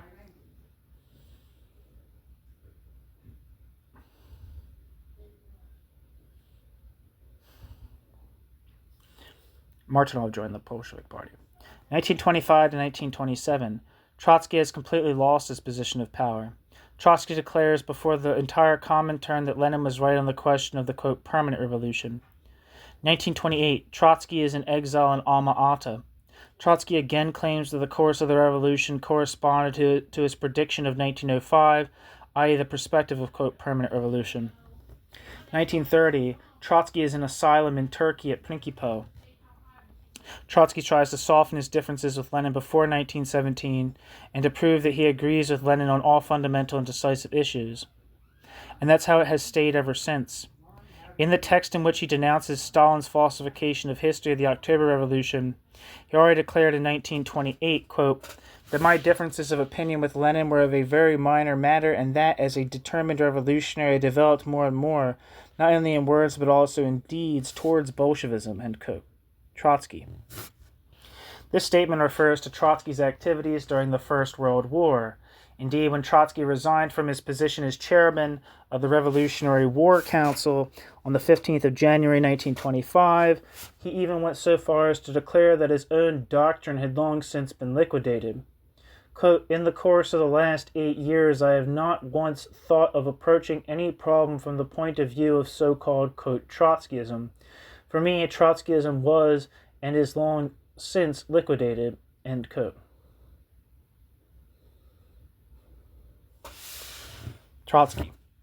And Trotsky claims that this expression only appeared in the course of the discussion about his book in 1917, The Lesson of October.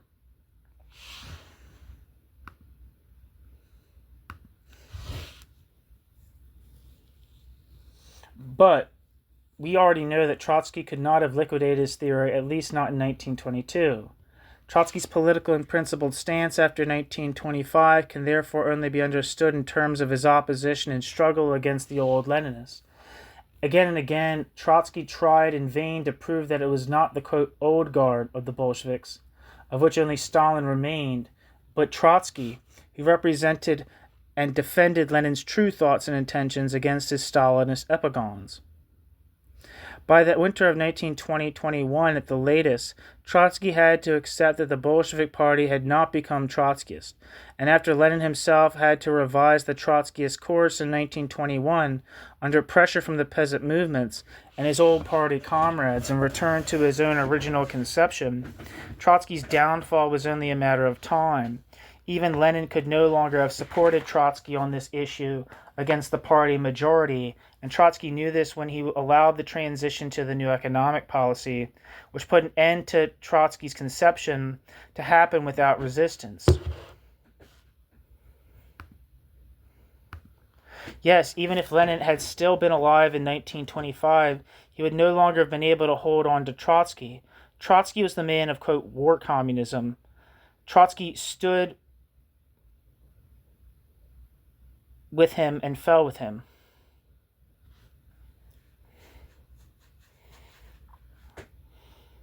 I guess that means, that's probably a weird translation, I don't know.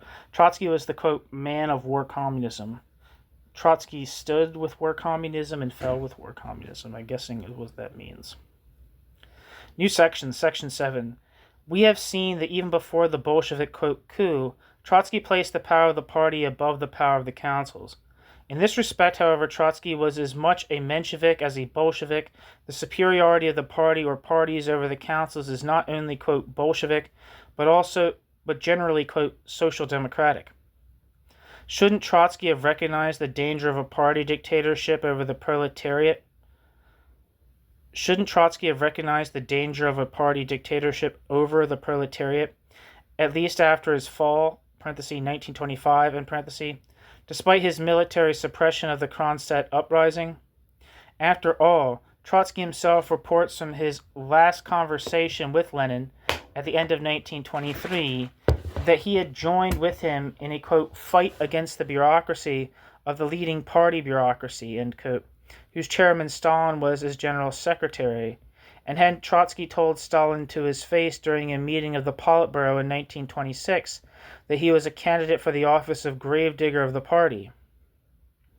Moreover, the 12th Party Congress had already adopted a resolution at the instigation of the old Bolsheviks, parenthesis, Lenin was already unable to attend due to serious illness, end parenthesis, which clearly and unambiguously stated, In April 1923, quote, all efforts to make the state independent of the party are counter-revolution.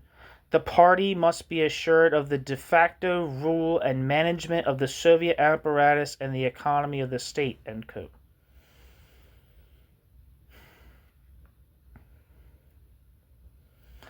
Quote, all efforts to make the state independent of the party are counter-revolutionary. The party must be assured of the de facto rule and management of the Soviet apparatus and the economy of the state, end quote. This was before the open outbreak of the struggle between Trotsky and the Kamenev-Zinoviev-Stalin triumvirate, which no longer invited Trotsky to its meetings and thus gradually eliminated him, end of 1923, end parenthesis. All these experiences did not induce Trotsky to abandon the Bolshevik conception of the role of the party. In this respect, he had indeed become a Bolshevik, and remains so, as we shall soon see.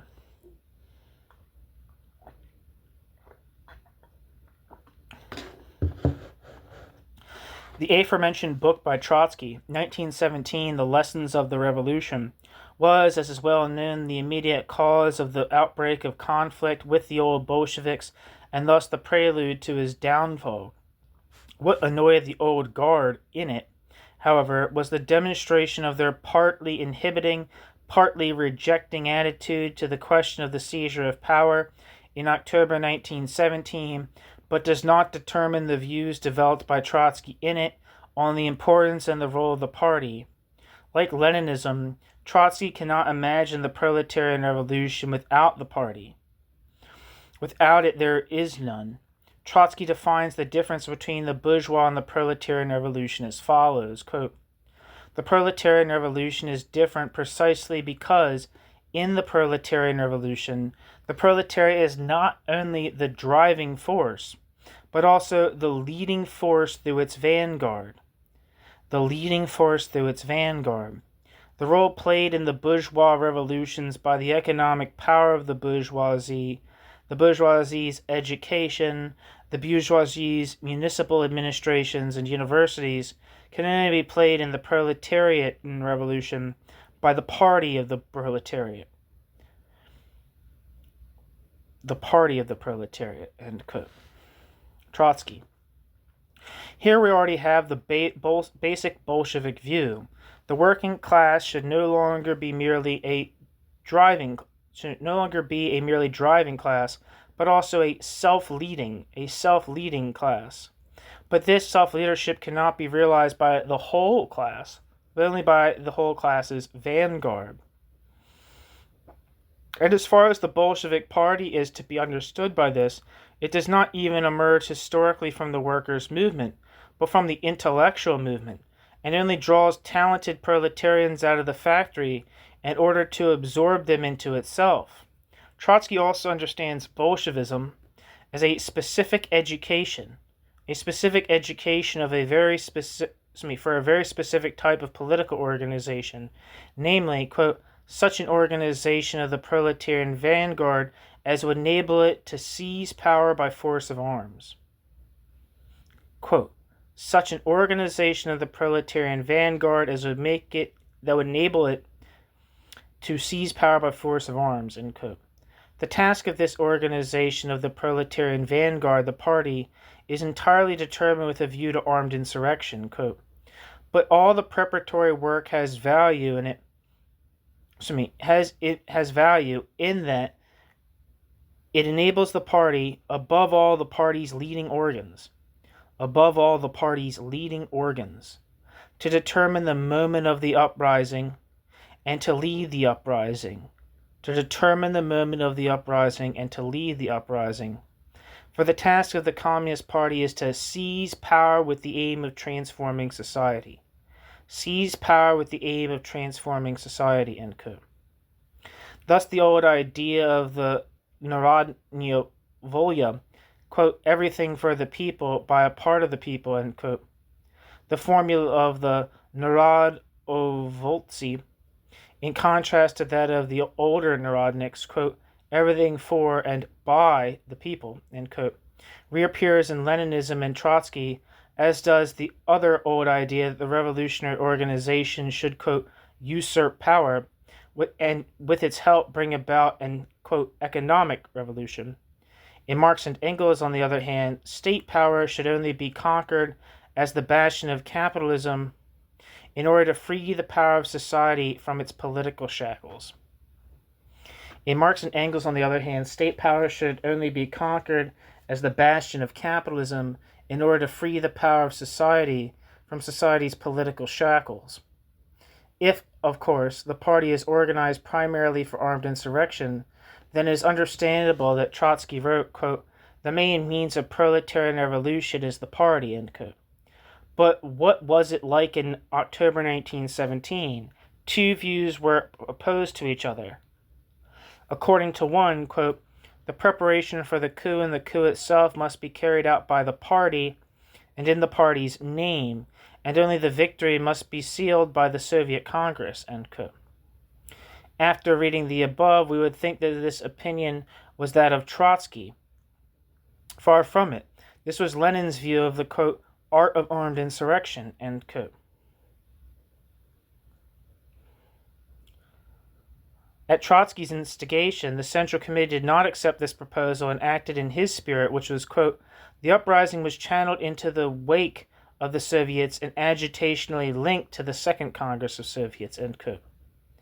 Trotsky hastens to add, however, that this, quote, rift between him and Lenin is, quote, not a question of principle, but rather of a technical nature, end quote. We are happy to believe Trotsky and study Trotsky's account, particularly with regard to the role that the Soviets are allowed to play alongside the party. We already have the impression that the leadership of the uprising in the wake of the Soviets and its agitational connection with the Second Soviet Congress were only intended to, quote, camouflage the party's seizure of power. In fact, Trotsky makes no secret of this in his further account. Trotsky writes, quote, that the preparations for the uprising were concealed by the preparations for the Second Soviet Congress under the pretext that the latter had to be protected, end quote. Under this pretext, Trotsky managed to pull off a lucky move. Namely, the Petrograd Soviet rejected under protest an order from Kerensky to send 2/3 of the Petrograd garrison troops to the front, and on October 16th formed the War Revolutionary Committee, which ordered the troops to remain. This meant that the uprising had already been won in practice. As Trotsky rightly points out, and it is also probably true that Lenin did not realize the full significance of this fact, since he was outside Petersburg.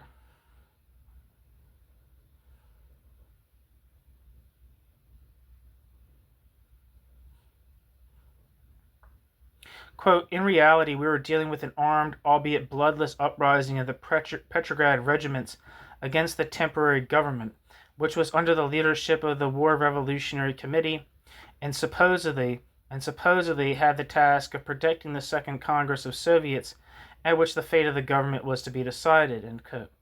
This, quote, silent, almost, quote, legal uprising on October 16th made it possible to adjust the time of the seizure of power to the moment of the convening of the Second Soviet Congress, October 25th. This is only possible through the dual government, i.e. through the right of the Soviets to review and correct the decisions of the provisional government. Quote, thus, through the traditions and customs of the legalized dual government, we had masked the actual uprising of the Petrograd garrison, end quote. Trotsky thus abused the councils to mask the armed uprising of the Bolshevik Party. Thus, Trotsky abused the councils to mask the armed uprising of the Bolshevik Party, using the, quote, framework of Soviet legality for the Bolshevik uprising, end quote. Quote, under the slogan of fighting for the Second Congress, we won and organizationally incorporated the weapons of the Revolutionary Army, end quote. At the same time, we learned from this what the Bolsheviks understand by a, quote, slogan. Trotsky once again speaks of the, quote, technical rift between himself and Lenin in a very telling way. Quote, the organization of an armed uprising under the slogan, seizure of power by the party, is one thing. The preparation and subsequent actual execution of the uprising under the slogan, defense of the rights of the Soviet Congress, is something quite different. I'm going to reread that quote because there's a lot of italics in it. The organization of an armed uprising under the slogan, seizure of power by the party, is one thing. The preparation and subsequent actual execution of the uprising under the slogan, defense of the rights of the Soviet Congress, is something quite different, end quote. According to this, a quote slogan and a quote slogan seem to be as different as, for example, the truth and a lie. However, Trotsky reports that the Second Soviet Congress should not only clarify the fate of the provisional government, but also bring a solution to the question of power. Does this mean recognition of the Soviet system, the intention to strengthen the Soviet system's power, to leave political decisions to the Soviet system? Trotsky has a clear and cynical answer to these questions. Quote, the proximity and time of the uprising in the Second Soviet Congress did not mean that we had any hopes, however naive, parenthesis, exclamation point, Huhn, and parenthesis, that the Congress could decide the question of power on its own. Such a fetishism of the Soviet form was completely alien to us, end quote. Trotsky. But perhaps the soldiers, sailors, and workers at St. Petersburg and Kronstadt had such, quote, naive hopes. And perhaps they were even strengthened in them by the, quote, slogan.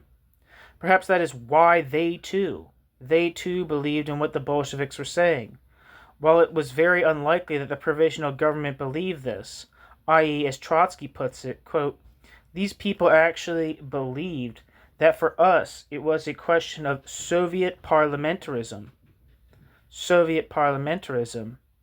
bracket, exclamation point, Huhn, and bracket, of the new Congress from which a new resolution on the question of power would emerge, following the example of the Moscow and Petrograd Soviet resolutions, end quote. Trotsky. The councils, which Trotsky said were formed in 1905 and 1917 as the, quote, natural form of organization, end quote, of the workers' and soldiers' movement, are therefore, in Trotsky's and Lenin's opinion, only organs of the struggle for power, of the party. As soon as they have arisen spontaneously, they must serve the party as a step towards seizing power.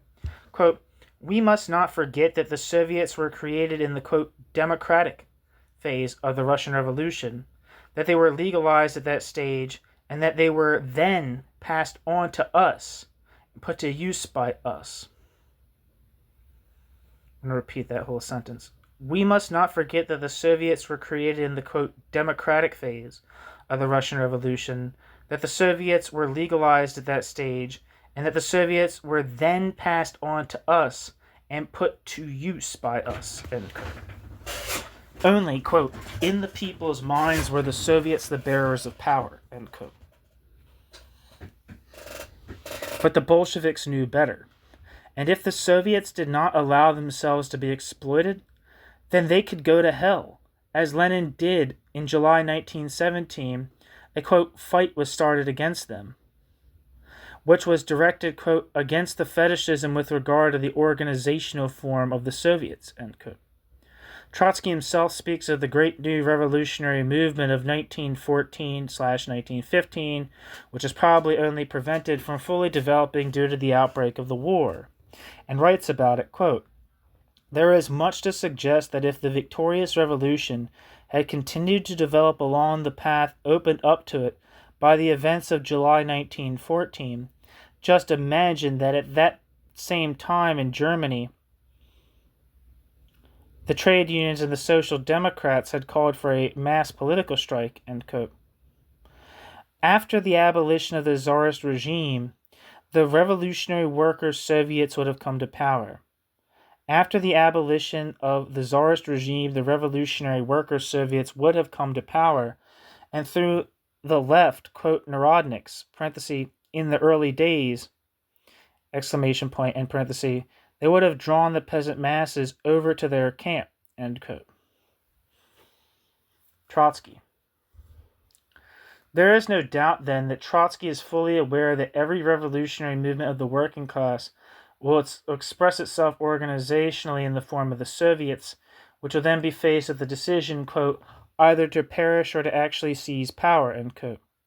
But as the Bolshevik Trotsky expressly emphasizes, quote, they could not seize power in their capacity as a democratic coalition of workers and peasants, composed of many parties, but only through the proletarian dictatorship led by a single party.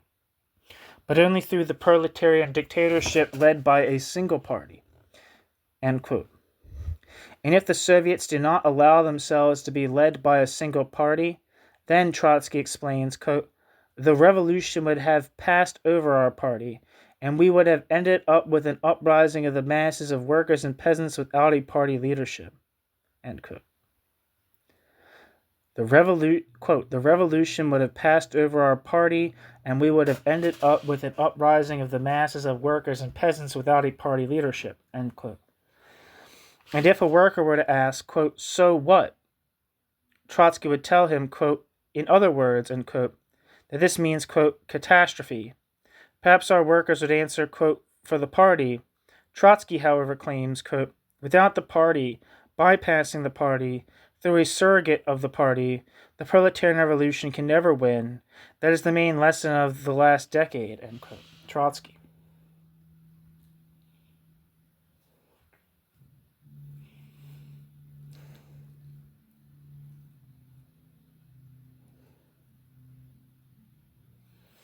We now look back a few decades and have come to the conclusion that it was always the priorities that snatched victory from the hands of the proletarian revolution, and when Trotsky wrote the above sentences, 3 years had already passed after the main Russian proof of this thesis, Kronstadt. In Russia, it was precisely the Bolshevik Party that liquidated the workers' revolution. The lesson of history tells us that the socialist workers' revolution has always expressed its organizational principle in the form of Soviets, and it is Trotsky, on the other hand, who demands that the Soviets be, quote, designed to suit the purpose, end quote, i.e., quote, as a flexible living form of struggle, end quote, for the party's conquest of power, but, quote, not as an organizational principle that penetrates the party, and disrupts the party's natural development, end quote. One would now really assume that Trotsky had had enough of the inevitable, quote, degeneration, end quote, of a political organizational form that is close to the Soviet principle. But we see again and again that Trotsky, quote, in the final analysis, end quote, has no other objection to the Bolshevik principle of organization and mass control than that he is not at its head. To conclude our critical examination of Trotsky's manifesto against the Kamenev-Zinoviev-Stalin triumvirate, we would like to point out one fact that is of particular interest to us. According to the conditions formulated by Trotsky for the, quote, art of armed insurrection, end quote, in order for a Bolshevik party to seize power, Lenin's principles do not represent a special, unique phenomenon that only became necessary under Russian conditions. Quote, are fundamental and, in our opinion, indisputable consideration that the process of conquest of power in America and Europe will meet with a much greater, more deliberate, and more obstinate resistance from the ruling class than in our country obliges us to treat armed insurrection and civil war in general as an art indeed, end quote. Trotsky.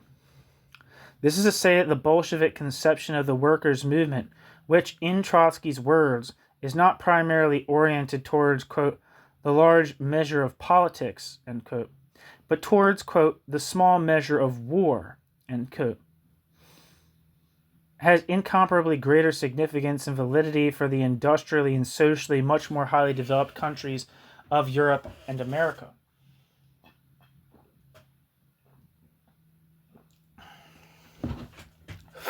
Thus, our detailed examination of the book that opened the fight against Stalinism does not show the slightest fundamental turning away from Bolshevism, but rather, on the contrary, a certain doctrinal elaboration and dogmatic consolidation of it. However, in the same year in which Trotsky wrote his polemical treatise, 1917, and was already in a serious dispute with the Bolshevik Party, 1924, which, in Trotsky's view, was moving away from, quote, Leninism Trotsky claimed that although Lenin was no longer alive, Leninism was. Quote, Lenin lives in the party. Lenin lives in the party Lenin founded. First in the worker state, which Lenin headed and which Lenin led, end quote.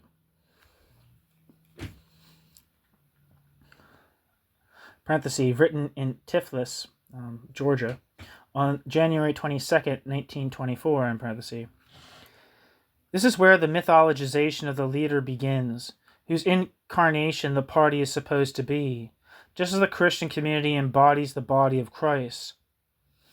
The Bolshevik Party embodies the spirit and genius of Lenin. Quote, Lenin was a genius is born once a century, and world history knows only two geniuses as leaders of the working class, Marx and Lenin. Even a decree from the most powerful and disciplined party cannot create a genius, but the party can try, as far as possible, to replace the genius when it is lacking. But the party can try, as far as possible, to replace the genius when it is lacking by redoubling collective efforts, end quote. I'm not sure that quote is, but I'm assuming it's Trotsky. Trotsky said this. Trotsky said this in his speech at the 7th All-Russian Party Conference on the 5th of April 1923, while Lenin was seriously ill and before Lenin's death. This thesis means nothing less than that a Bolshevik party must think and act as a representative of a genius for most of a century. It must live, so to speak, quote, in the spirit, end quote, of its founder, and in the case of Lenin's party, this is self-evident, since it was trained by Lenin, as Trotsky puts it, a, quote, proletarian aristocracy, end quote. What did Lenin have against the English, quote, workers' aristocracy, end quote, end parenthesis. As is well known, there is an ideology of genius, in fact. The Austrian Marxist Edgar Zilsel even spoke of, quote, a religion of genius, end quote.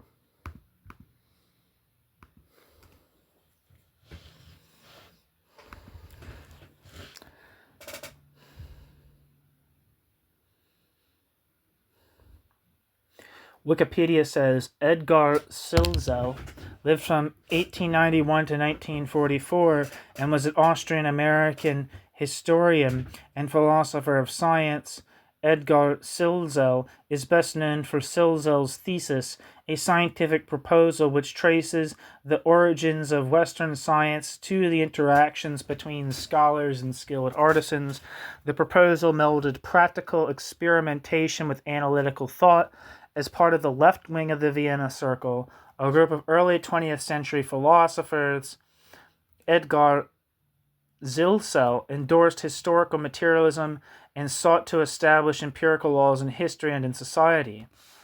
Zilsel was Jewish and followed a Marxist political view, both of which rendered Edgar Zilsel unable to pursue an academic career in Austria.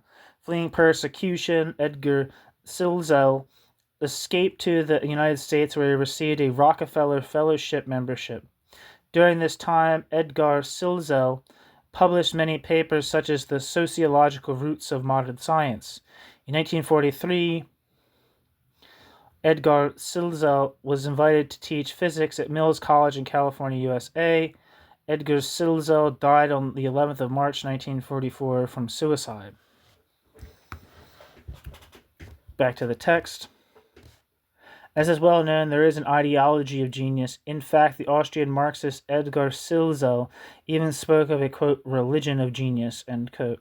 The workers' movement must not have had much time for such a thing, since in its, quote, international, it sang the following lines, quote, no higher being will save us, no God, no emperor, no tribune. No tribune. To save ourselves from misery, we can only do that ourselves, end quote. Trotsky, however, as the creator of the Lenin myth, takes a different view.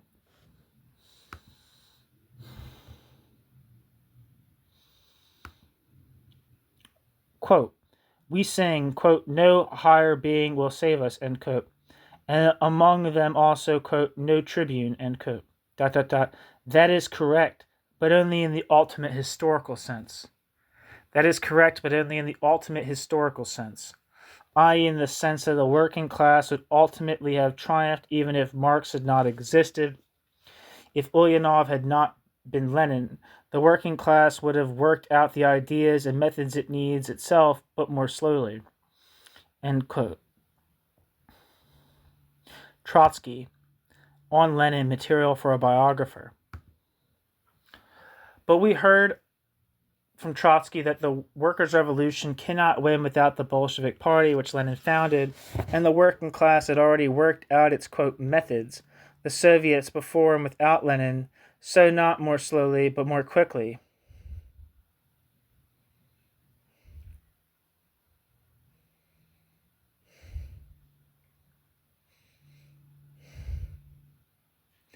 But the Bolsheviks are not only concerned with shortening the path that the workers' movement must take in order to free itself from the rule of capital. It is not even about the party in the sense of Rosa Luxemburg, but about the claim to power of a new caste that was formed in the fire of a peasant bourgeois revolution from the bearers of the, quote, genius of capitalism, end quote, to speak with Alexandra Kollontai. In the Bolshevik Party, it gives itself a military organization in order to be able to function as, quote, the general staff of the world revolution, end quote, and to put itself in the place of the ruling class, just as Lenin spoke in September 1917 of putting the Bolshevik Party in the place of the Junker caste. But one can also understand a party and its role differently, namely in the way pre-Bolshevik German communism did in the form of the Spartacus League. Quote, the Spartacus League is not a party that seeks to gain power over the working masses or through the working masses. The Spartacus League is not a party that seeks to gain power over the working masses or through the working masses. The Spartacus League is only the most goal-conscious part of the proletariat, which at every step draws the attention of the entire broad mass of the working class to its historical tasks, which represent the socialist final goal in every single stage of the revolution, and the interest of the proletarian world revolution in all national questions, ... end quote. Rosa Luxemburg, what does the Spartacus League want? The Spartacus League will never assume governmental power except through the clear, unambiguous will of the great majority of the proletarian masses throughout Germany, never except by virtue of their conscious consent to the views, aims, and methods of the struggle of the Spartacus League.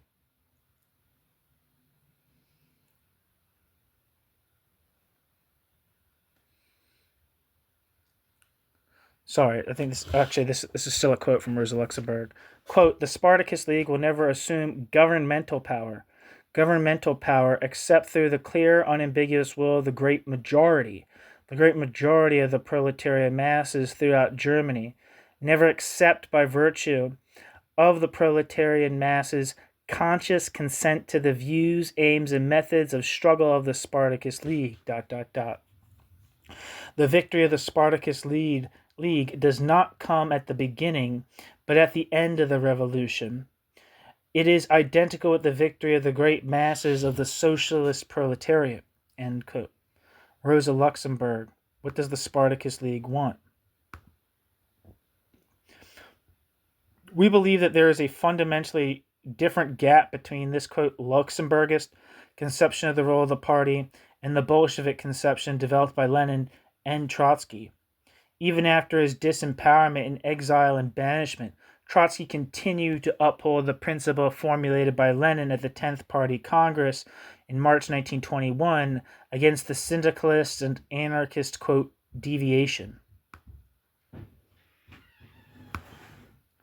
Quote, that only the political party of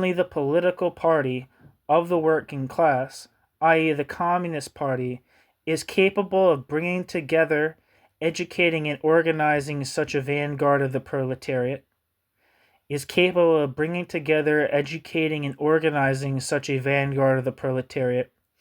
and the entire working masses, which is alone capable of leading the entire combined activity of the entire proletariat,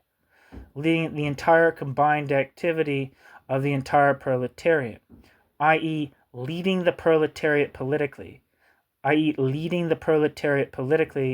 and leading all the working masses through the proletariat.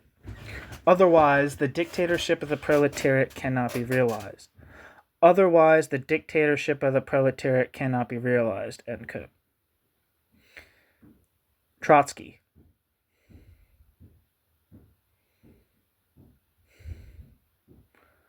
Trotsky never gave it up. Trotsky just formulated it much more briefly as the, quote, Leninist principle, inviolable for every Bolshevik, end quote. Quote, that the dictatorship of the proletariat can and should only be implemented through a dictatorship of the party. Quote, that the dictatorship of the proletariat can and should only be implemented through a dictatorship of the party, end quote. Note, not only, quote, can, but even, quote, should.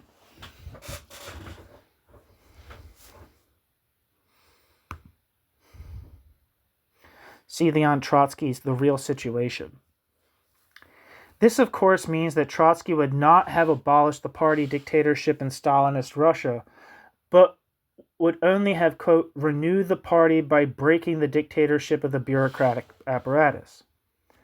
Quote, renewed the party by breaking the dictatorship of the bureaucratic apparatus, end quote.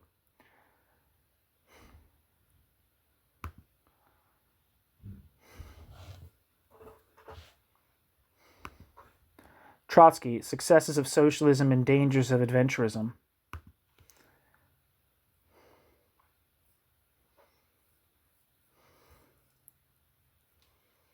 The Trotskyists would therefore have only taken the place of the Stalinists. Already in Alma Ata, in his first declaration to the Sixth World Congress of the Comintern on July 12, 1928, Trotsky called for the, quote, reintegration of the Bolshevik-Leninist opposition into the party. The, quote, reintegration of the Bolshevik-Leninist opposition into the party, end quote. And in their, quote, open letter in 1932, the Trotskyists demanded the, quote, recall of comrades Trotsky, Kakhovsky, and all October fighters to the leadership of the World Communist Party, end quote.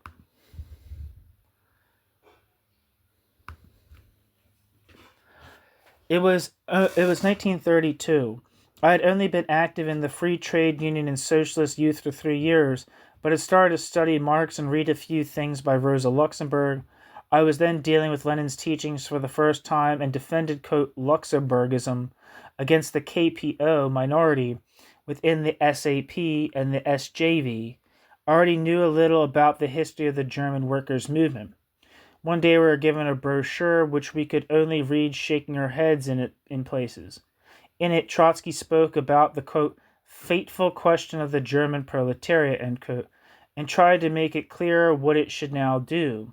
First of all, Trotsky lectured the German workers who had experienced Rosa Luxemburg as a teacher and leader that they were, quote, in themselves, end quote, merely, quote, material for exploitation, end quote, and that only through the, quote, means of the party, end quote, could they become a class, quote, for themselves, end quote. Quote, the party is the historical organ through which the class attains self-consciousness, end quote. Trotsky declared our thesis that the class is higher than the party to be false, a reactionary Philistine theory. We all bowed our heads dejectedly at this powerful argument. Then we wanted to know how the workers attain self-confidence through the party and read, quote, the march of the class towards self-consciousness, i.e. the emergence of a revolutionary party that leads the proletariat behind it, is a complicated and contradictory process, end quote. We nodded sadly at the time, because the matter was really complicated and contradictory. 1. Only through the mediation of the party does the proletariat attain class consciousness. 2. The party emerges as the class, apparently spontaneous, marches towards class consciousness.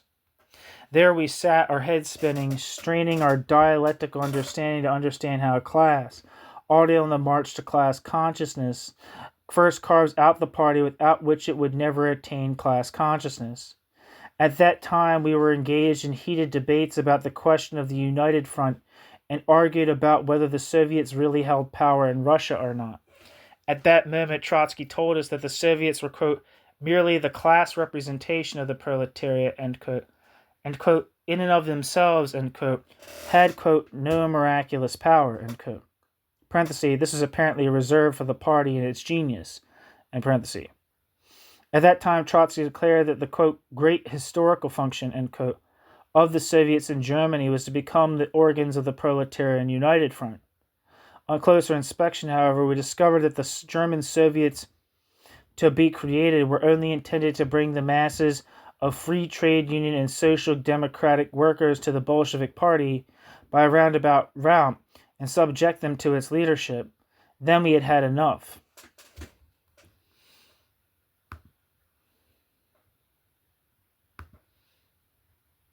Quote, if the Communist Party were to succeed in expelling all other parties from the ranks of the workers,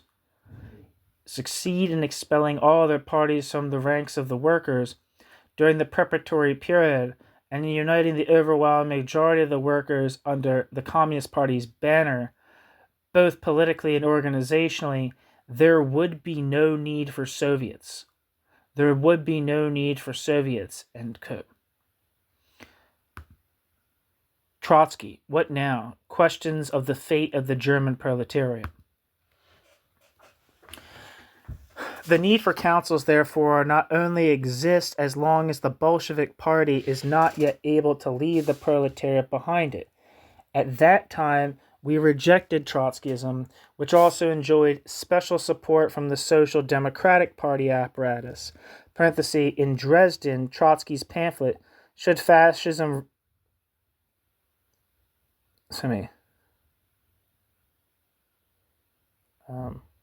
this is like some kind of this is either a typo or something. It says, should fascism really victory?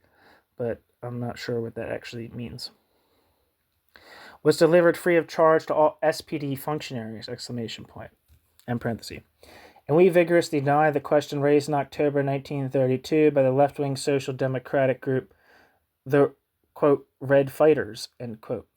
Can Trotskyism really win, end quote, by agreeing with this group? Quote, with his views, Trotsky reveals how closely related he is to his enemy Stalin on the question of councils. With his views, Trotsky reveals how closely related he is to his enemy Stalin on the question of councils, end quote.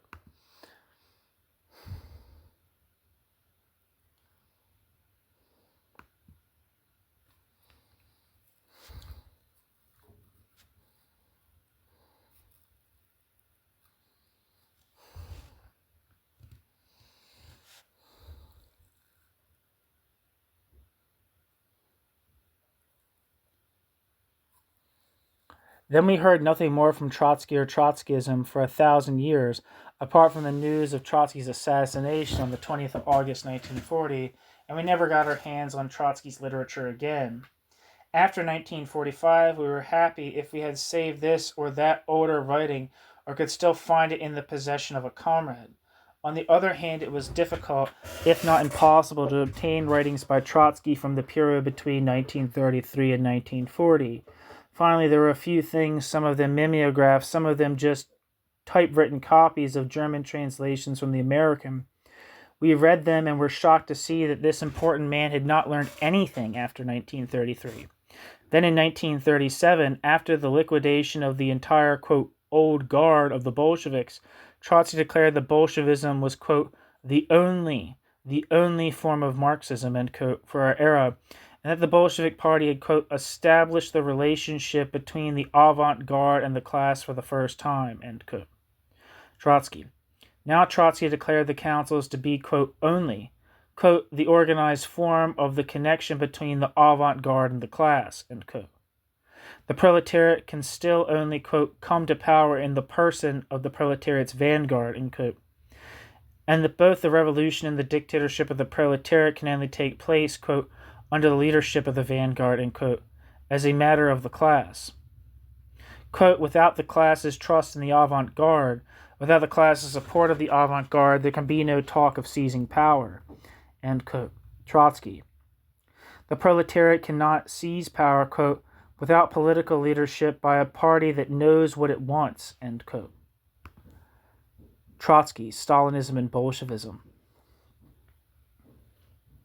Of course, Trotsky could not deny in 1937 that, quote, that the rule of a single party served legally as the starting point for the Stalinist totalitarian system, end quote.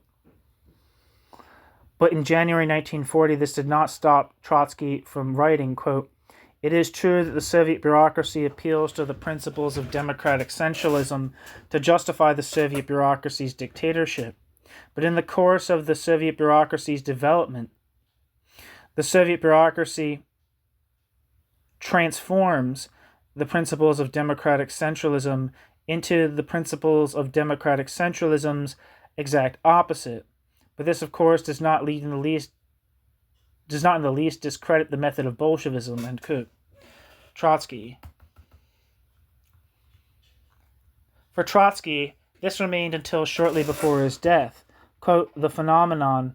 of the outstanding revolutionary party, end quote. And he assured once again, quote, when he joined the Bolshevik Party, Trotsky fully and wholeheartedly recognized the correctness of Lenin's method of building a party, end quote. This outstanding revolutionary party is and remains a military organization. It is as whole a, quote, cadre, and every party member should and must consider himself a, quote, officer of the proletarian army, end quote. Trotsky, From a Scratch to the Danger of Cancer, which I think is From a Scratch to the Danger of Gangrene, which is on this channel.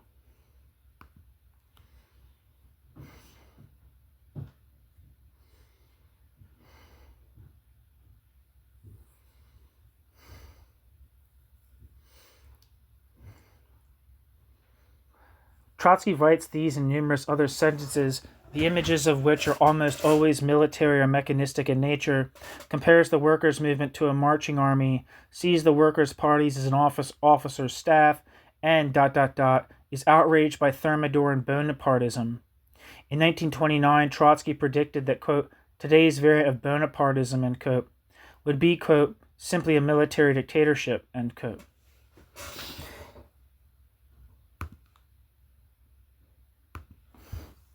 And in 1937, Trotsky recognized that, quote, Stalin's Thermidorian revolution goes hand in hand with the restructuring of Soviet society in the interest of a privileged minority, end quote. But Trotsky is never able to raise the question, let alone investigate scientifically, historically and critically, to what extent the principles of Bolshevism correspond to or promote this Thermidorian development towards Bonapartism. And that is simply because Trotsky himself cannot raise the question of whether, as the most powerful man of, quote, war communism, as the creator and organizer of the Red Army and of a program to impose its organizational principles on Russian industry and the Russian working class in the form of a, quote, militarization of labor, Trotsky has not already created the basis of Bonapartism rather than the, quote, socialist foundations, end quote, that Trotsky so often emphasizes. Since Trotsky does not raise this question, and since the Trotskyists also turn a blind eye to this question, we'll have to raise it in order to see what the foundations of the, quote, workers' state, end quote, that Trotsky helped to create actually looks like. What the foundation of the, quote, workers' state that Trotsky helped to create actually looks like. Okay, that's the end of the piece. Thank you for listening.